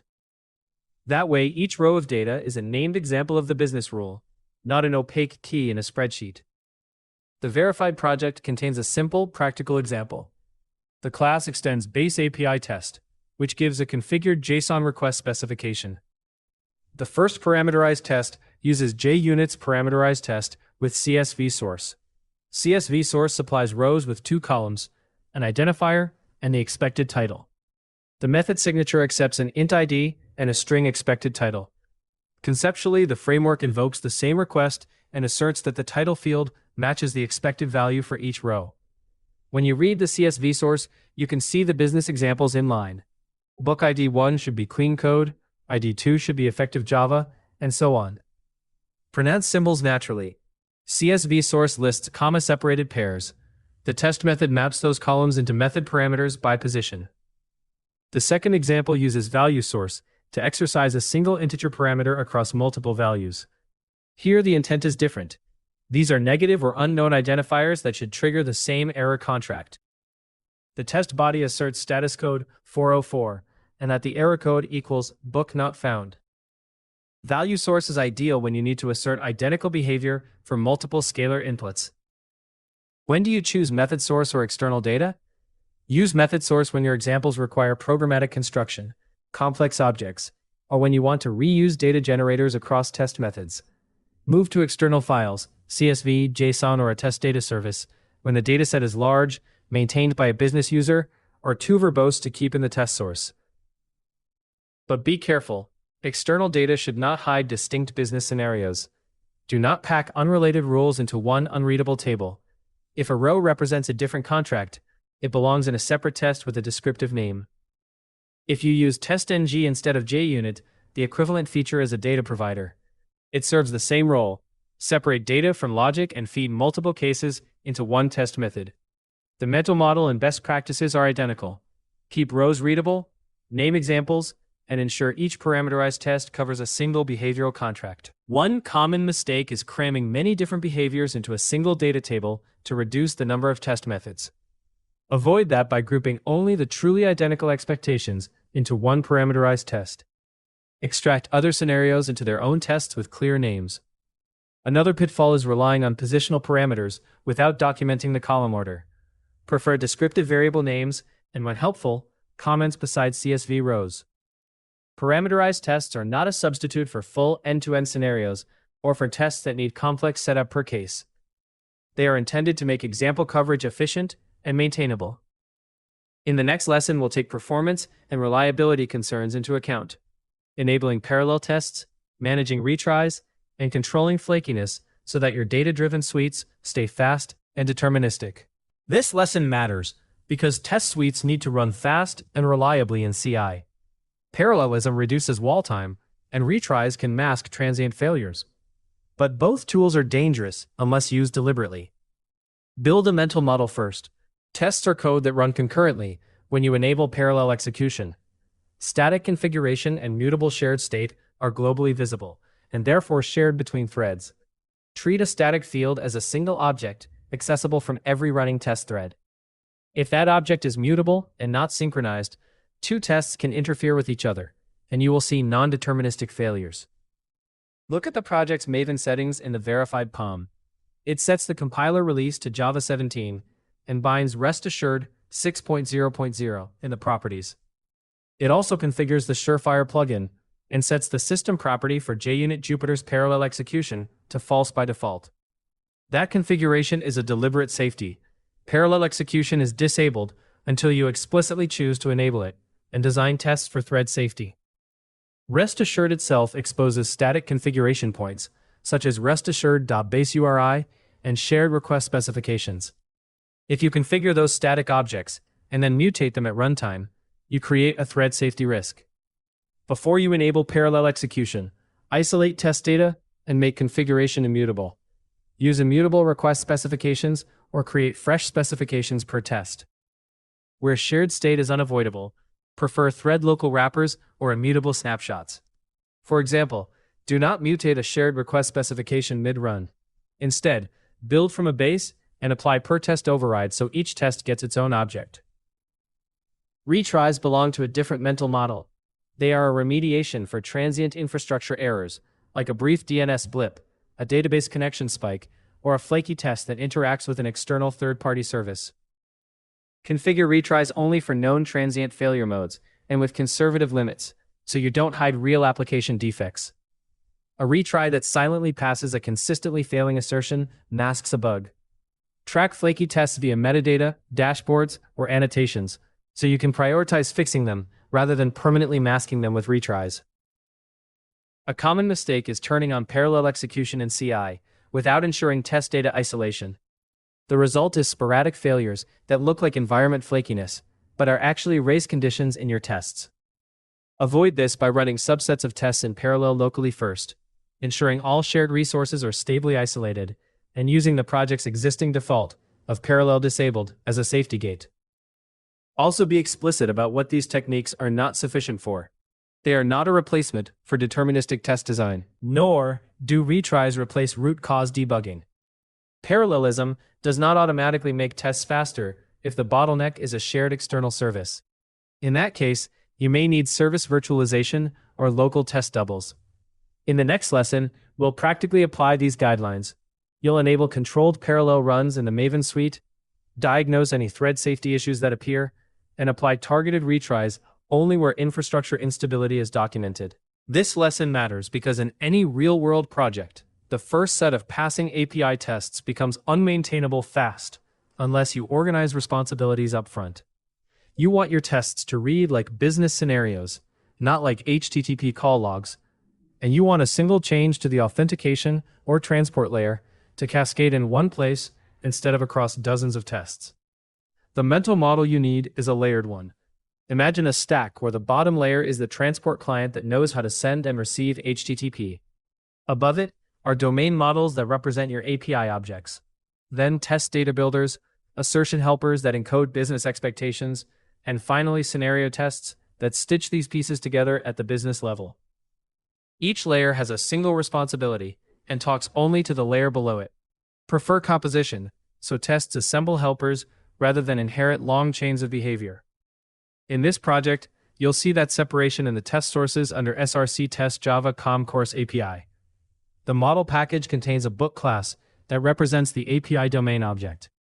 That keeps serialization and validation concerns close to the data shape, not scattered in test logic. The support package holds base API test, which centralizes environment and authentication configuration, and boots a lightweight test API server used by tests. A correlation ID filter shows how request-level cross-cutting concerns live in a transport filter and are applied by the client layer, not inside scenario methods. Tests in the test package like O3, CRUD workflow test, and O4, assertions and extraction test, show how business-level scenarios become concise when they call into these well-named helpers. When I describe code, read intent more than punctuation. Base API test is the place where environment variables or authentication tokens are read and turned into a configured client. Correlation ID filter is a reusable filter that attaches or verifies correlation IDs for tracing. It keeps that cross-cutting concern out of the scenario tests. Book is a small domain POJO used for serialization and deserialization, so test methods build or assert book objects rather than assert raw JSON paths. This style improves readability and makes tests resilient to changes in HTTP header names or auth details. One common mistake is putting HTTP request building and response parsing directly into each test, which makes change propagation expensive. Avoid that by introducing small transport clients and helper methods and support classes.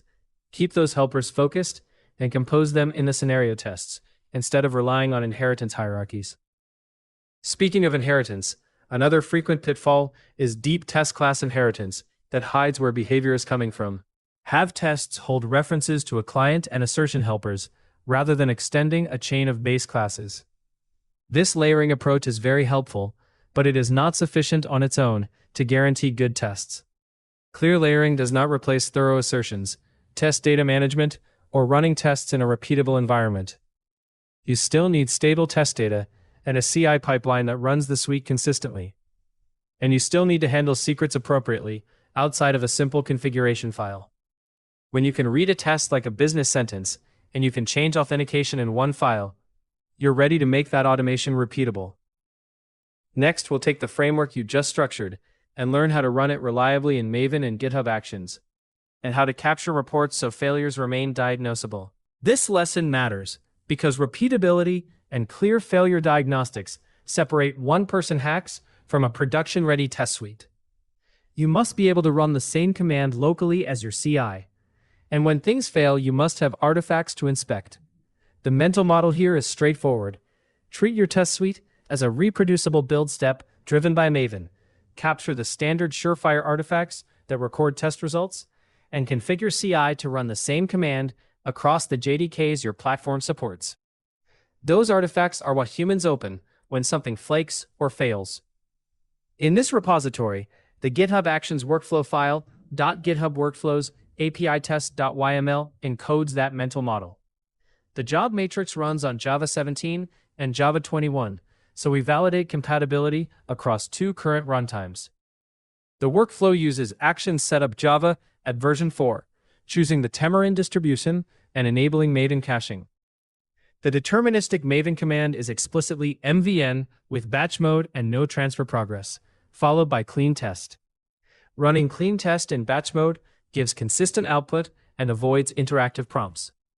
After the suite runs, the workflow uploads the target surefire reports folder as an artifact. Crucially, the upload step uses if always, so the reports are uploaded even when tests fail. That small conditional change makes debugging possible, instead of leaving you without evidence. Understand what surefire produces. Each test produces an XML report and often a plain text summary in the same target surefire reports directory. The XML report is machine-friendly and shows test names, durations, and failure stack traces.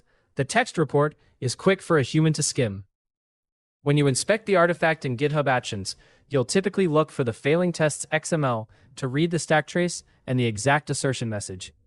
Running the same MVN clean test command locally will recreate the same target surefire reports, so you can reproduce the failure on your machine. One common mistake is assuming artifacts will be preserved only on success. Beginners often place the upload step without the always condition, and then wonder why there are no reports when the suite fails. Avoid that by using the workflow snippet that sets if always on the upload step, so artifacts are uploaded regardless of job outcome.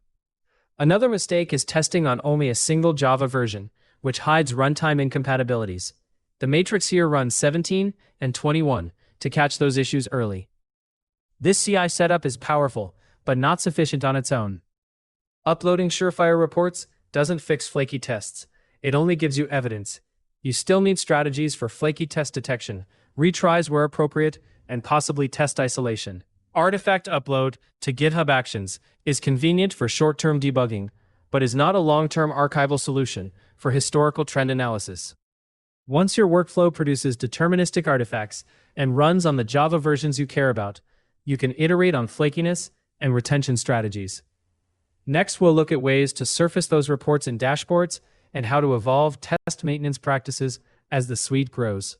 This lesson matters because in real projects, an upstream service will sometimes be slow, unavailable, or expensive to hit during tests, and you need a reproducible, low-cost way to exercise your API client behavior without depending on the real dependency. Before we jump into commands and libraries, build a mental model.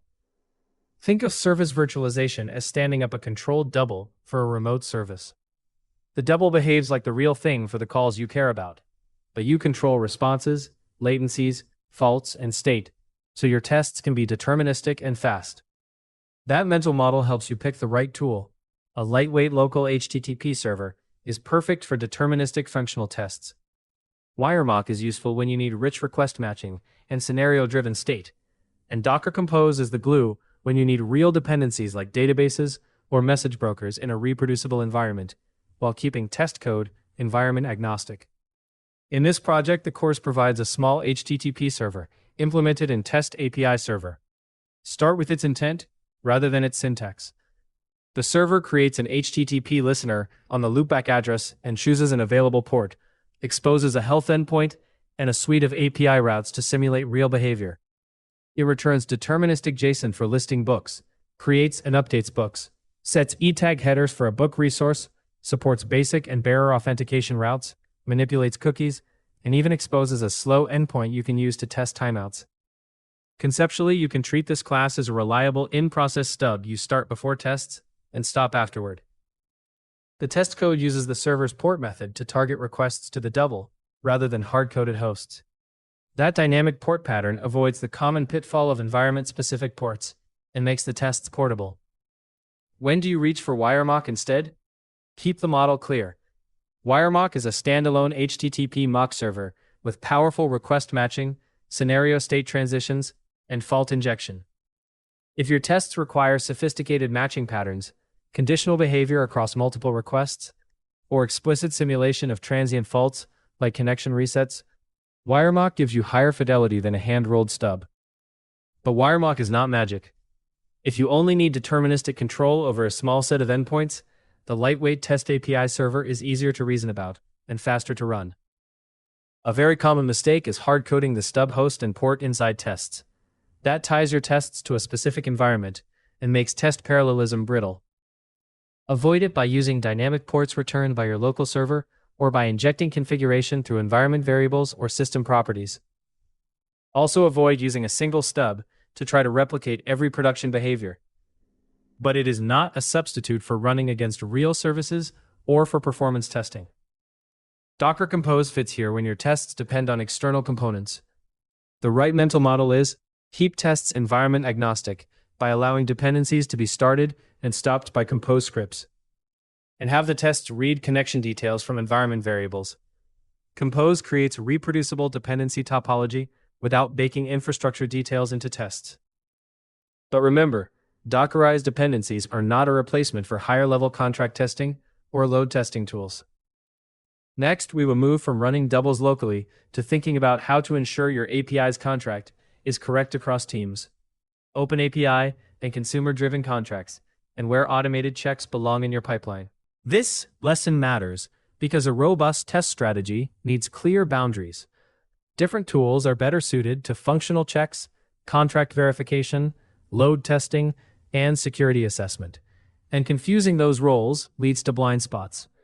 Start with a mental model. Think in layers. At the bottom are unit tests that exercise small units of logic. Above that are component or integration tests that verify service interactions. On top sits contract verification, which asserts the shape and semantics of requests and responses shared between teams. Separately, you have performance testing that validates throughput and endurance under load, and dedicated security assessment that looks for vulnerabilities. Rest Assured sits comfortably in the functional and integration layers, and is great for validating AAA behavior and assertions against an OpenAAA specification, but it is not a replacement for specialist load or security tools. Look at the project's OpenAAA file to anchor this model in concrete artifacts. The OpenAAA document defines endpoints such as API books with GET and POST operations, and a parameterized API books add with path parameter validation that requires ID to be an integer with minimum 1. The components section defines book and book input schemas with required fields title, author, year, and genre, and specific constraints like a year between 1450 and 2100. The file also declares a bearer auth security scheme and marks the bearer protected endpoint. Treat the OpenAAA file as the single source of truth for the contract you expect the service to honor. Consumer-driven contracts are a practical way to ensure that when a consumer expects a shape, the provider meets it. The mental model here is that the consumer defines expectations explicitly, and the provider verifies against those expectations, often through automated provider tests or CI checks. OpenAA checks can be used to validate that responses conform to schema, and that required parameters are present. Rest Assured can assert that responses match OpenAAA-defined schemas and status codes, but keep in mind that schema validation and functional assertions are not the same as testing non-functional requirements. A common mistake is to treat passing API functional tests as evidence that performance and security are solved. It is not sufficient on its own.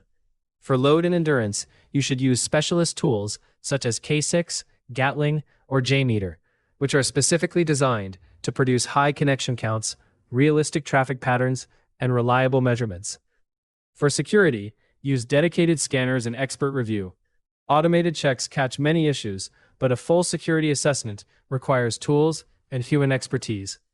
Also note practical platform facts. Rest Assured 6.0.0, released in December 2025, requires Java 17 or newer, while the 5.5.7 line remains for Java 8 compatibility. This course project compiles at Java 17, so if you plan to use the latest Rest Assured features, ensure your Java runtime matches the requirement. Next, we will take the OpenAPI contract we inspected and use it to drive automated checks in test code and to decide where to apply consumer-driven contracts and mock-based tests in your pipeline. This lesson matters because when you run controller-level tests, you want feedback fast, deterministic results, and clarity about the boundary you are testing. Picking the wrong testing module or mixing sync and reactive styles creates brittle tests that either miss important behavior or fail for the wrong reasons. Before we talk syntax and Gradle or Maven coordinates, build a mental model. Think in terms of the application boundary you care about.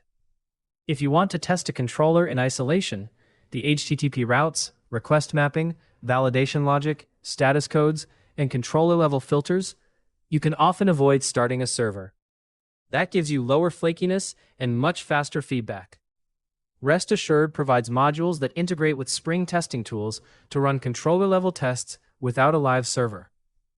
The two common integrations are the MockMvc integration for servlet-based, synchronous controllers, and the WebTestClient integration for reactive, Netty, or Webflux-based controllers.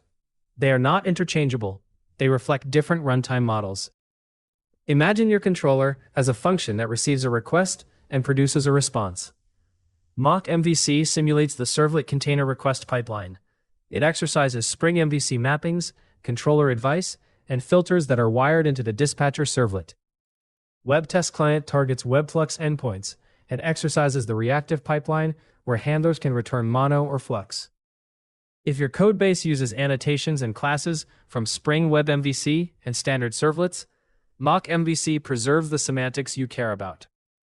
If you are on a reactive stack using Spring Webflux, WebTestClient will exercise reactive operators and backpressure semantics that MockMvc cannot emulate correctly.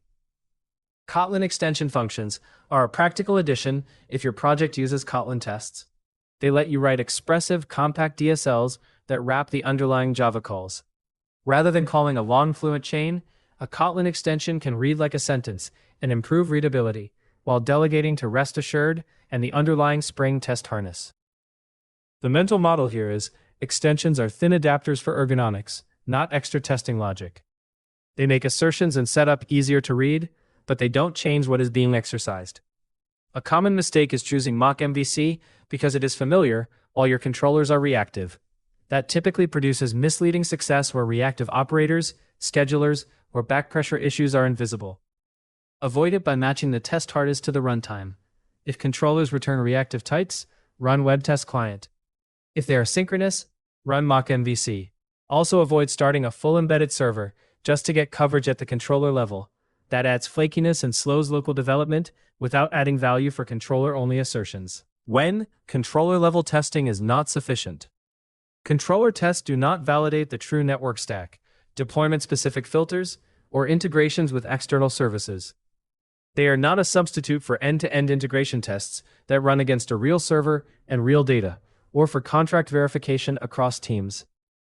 In short, use controller-level tests for fast, focused checks, and combine them with integration or contract tests where necessary. In practice, pick the rest assured module corresponding to the application boundary. Use Kotlin extensions for clearer test code if you use Kotlin, and reserve full server tests for cross-cutting concerns. Next, we will look at how to generate test ideas programmatically from an API contract using AI, so you can feed well-scoped, risk-based test intents into the framework you just learned.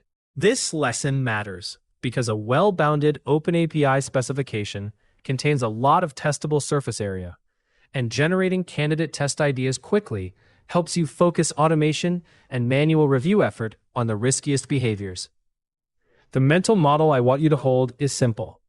Treat the AI as a high-speed reviewer that reads only the contract you give it and outputs structured ideas that a human will validate. You control quality by constraining input, asking for machine-readable output, and validating assumptions. Look at the included script tools/AI-test-designer.py to see this pattern in practice. The script reads the OpenAPI contract from OpenAPI CourseAPI.yaml and defines a strict JSON schema for the expected response. The schema declares 3 top-level fields: assumptions, test cases, and human review checks. Test cases are objects with required elements such as priority, operation, category, title, arrange, act, and assertions. The schema enforces categories from a small explicit set: positive, negative, boundary, auth, contract, state, and also constrains the number of test cases to between 15 and 24. That strict schema is the core of the technique. It forces the model to return a machine-readable plan you can programmatically parse and iterate on. The script then calls the API with a payload that includes the model selection GPT-5 mini, store set to false, and an input instructing the model to act as a senior API test designer and analyze only the OpenAPI contract. The request asks for a compact, risk-based plan and explicitly tells the model not to invent endpoints. The text.format field instructs the API to render output according to the JSON schema named API test plan with strict true, which is how you maintain a bounded, deterministic output shape. The script extracts the response text, parses it as JSON, and writes it to generated AI test plan.json. Finally, it prints a short summary that indicates how many test cases were written. A common mistake is trusting the AI output as authoritative. The script anticipates this by recording assumptions and returning human review checks. Always review assumptions. The model can only reason about what's present in the contract and may fill gaps with plausible but incorrect details. Avoid this mistake by treating generated ideas as candidates. Validate priorities, check that operations referenced actually exist, and implement small executable tests that confirm behavior before scaling automation. Also note, when AI-assisted generation is not sufficient on its own, the script cannot observe runtime behavior, authenticate to systems, or validate side effects in production. It produces design artifacts, not test execution results. Use these plans to seed your test implementations. Then, write concrete tests using REST assured and the framework modules you picked earlier, and run them against a controlled environment. This pattern, bounded input, strict schema, and human review, gives you repeatable, machine-readable test plans that integrate with automation pipelines.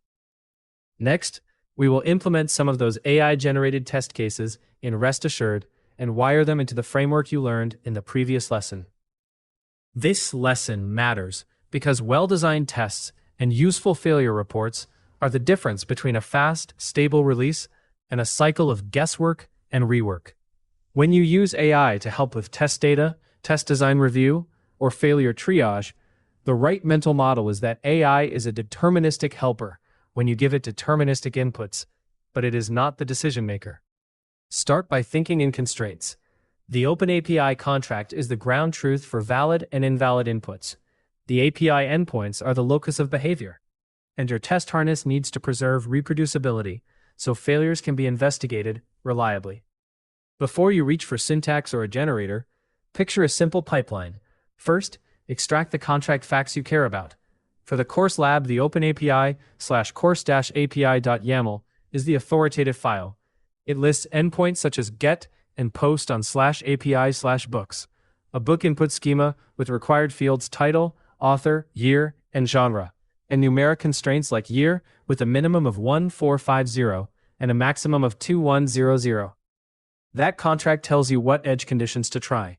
Next, create a deterministic sampler. Choose a pseudo-random generator where you explicitly provide a seed and log that seed with every generated test case. When you generate an edge case, such as year equals 1450 or year equals 2100 plus 1, record the seed so the exact input can be recreated later. The practical intent here is reproducibility, not randomness for its own sake. When asking AI to propose test ideas, ground it in the contract and ask for explicit assumptions where the contract is silent. The course's AI test design exercise already does this pattern. The script loads the contract text and asks a model for a risk-based plan that includes positive, negative, boundary, auth, contract, and state categories. Use those suggested ideas as a prioritized checklist, not as authoritative code. A common mistake is to accept AI-generated assertions as correct without human validation. Avoid it by making the human reviewer responsible for the final assertions and release decisions. That single rule prevents subtle misinterpretation of intent from becoming accepted behavior in CI. For failure triage, keep the report compact and factual. Include the request method and path, the request body and key headers, the response status and body, and the contract expectation. For example, whether the response violated the book schema required fields or returned a 204 instead of 201. Annotate any schema mismatch or unexpected header. A frequent mistake here is including too much raw log noise instead of a small contextual summary. Fix this by having the AI produce a concise failure summary and the raw artifacts appended separately. AI-assisted generation and triage speeds discovery, but it does not replace human judgment or comprehensive security and load testing. It's a powerful aid for creating deterministic edge case data, surfacing risk gaps, and making failure reports actionable. But it must be paired with human review, explicit seed logging, and a policy to compile and execute generated tests. In the next lesson, we'll make that safe and repeatable by building a workflow to remove secrets, ground prompts and verified code, compile generated outputs, and record model and prompt metadata.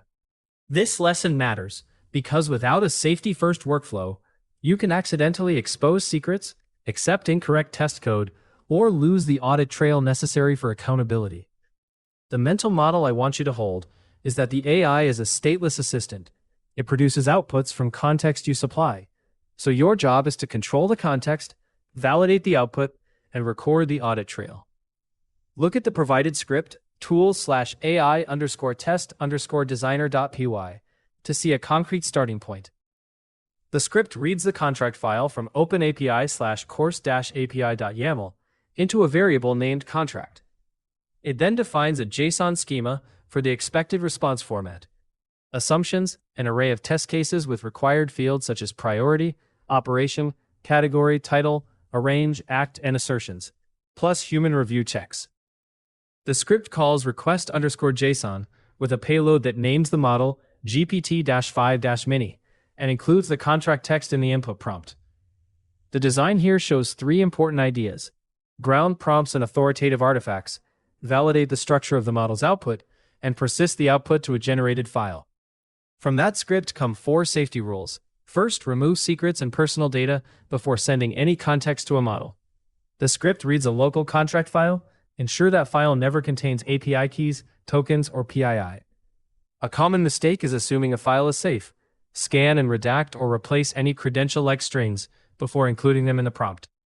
Second, ground prompts and verified source. The script does this by embedding the OpenAPI contract and explicitly instructing the model not to invent endpoints. This avoids hallucination about API surface or behavior. Third, always compile and run generated code. The course project is compiled with Java 17, and the verified Maven test suite contains 28 passing tests. If your pipeline generates Java tests or rest-assured code, compile with the same JDK and run the suite locally before merging anything. The script demonstrates validation of the model's JSON output using a schema. Extend that validation to compile time checks for generated code. The critical mistake to avoid here is accepting generated code without executing it. Syntactic correctness does not guarantee logical correctness or stability. Fourth, record the model, the prompt, assumptions, and the human review outcome. The example script writes the AI plan to generated/AI_test_plan.json, but does not record every metadata field you want. Add logging that captures the model name, the exact prompt text or a safe redacted version, whether store was set to false, the timestamp, and the review result. This audit trail keeps teams accountable and helps you debug when AI output drifts. Remember also that these techniques reduce manual work but are not a substitute for human responsibility around assertions, release decisions, or comprehensive security testing. In short, keep secrets out of prompts, ground every request in verified code or contracts, compile and run generated outputs on a consistent JDK, here Java 17, and keep a clear record of the model and review process. Next, we'll apply this workflow to actually generate test scaffolding and run it with rest assured in a controlled, reproducible way. You should care about this capstone because the difference between a hobby test suite and production-ready AAPI testing is repeatability.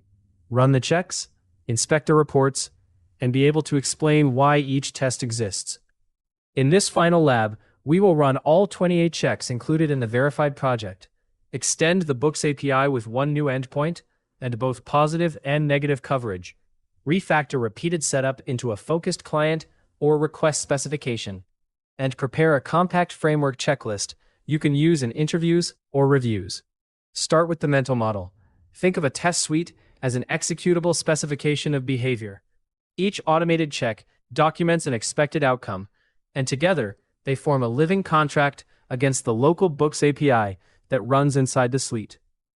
Before you type a line of code, imagine two flows: the happy path, where clients get the expected response, and the failure paths, where validation, missing data, or invalid inputs cause controlled errors. That mental map drives what tests you write and where you refactor shared setup. Concretely, run the verified suite with the single Maven command mvn clean test. The project uses Rest Assured 6.0.0 and Java 17, so ensure you build with Java 17 or newer. Alternatively, teams stuck on Java 8 should use the maintained Rest Assured 5.5.7 line for compatibility. When you execute mvn clean test, the tests start a deterministic local Books API with the JDK HTTP server on a random port. You do not need a public demo service, a Docker daemon, or network access after dependencies are fetched. After the run, inspect the test reports the Maven Surefire plugin produces and any custom reports in the target folder to confirm all 28 checks pass. When you add one endpoint to the Books API, follow the same mental model. Define expected success behavior and the relevant negative cases. Implement the endpoint in the local server, then write positive tests that assert status codes and body contents, and negative tests that exercise missing fields, invalid IDs, or unsupported methods. A common mistake is to hardcode base URLs or fixed ports. Because the suite uses a random port, hardcoding will break parallel runs or the test harness. Avoid that by reading the runtime assigned port from the server setup and injecting it into your client or rest assured specification. Refactoring repeated setup into a focused client or request specification keeps tests concise and intentional. The idea is not to abstract everything away. Small, well-named helpers that configure base URI, common headers, or authentication remove noise. But this refactor is not sufficient on its own. It improves maintainability, but does not replace thoughtful test design, contract checks, or non-functional testing like load or security assessments. Rest Assured is a functional API testing tool and does not perform load testing or a full security audit by itself. Finally, assemble a one-page checklist you can use in interviews and code reviews. Run and pass all tests locally, inspect reports, demonstrate the new endpoint with positive and negative cases, show the refactored client or specification, and explain any trade-offs or undone work. This checklist is your concise narrative for teammates or interviewers. It proves you can extend a codebase safely and sustainably. When you finish, commit the changes and run the full suite again to prove regression safety. And then we'll move on to automating this flow in CI and using the course's AI-assisted test design tools to generate new test ideas automatically.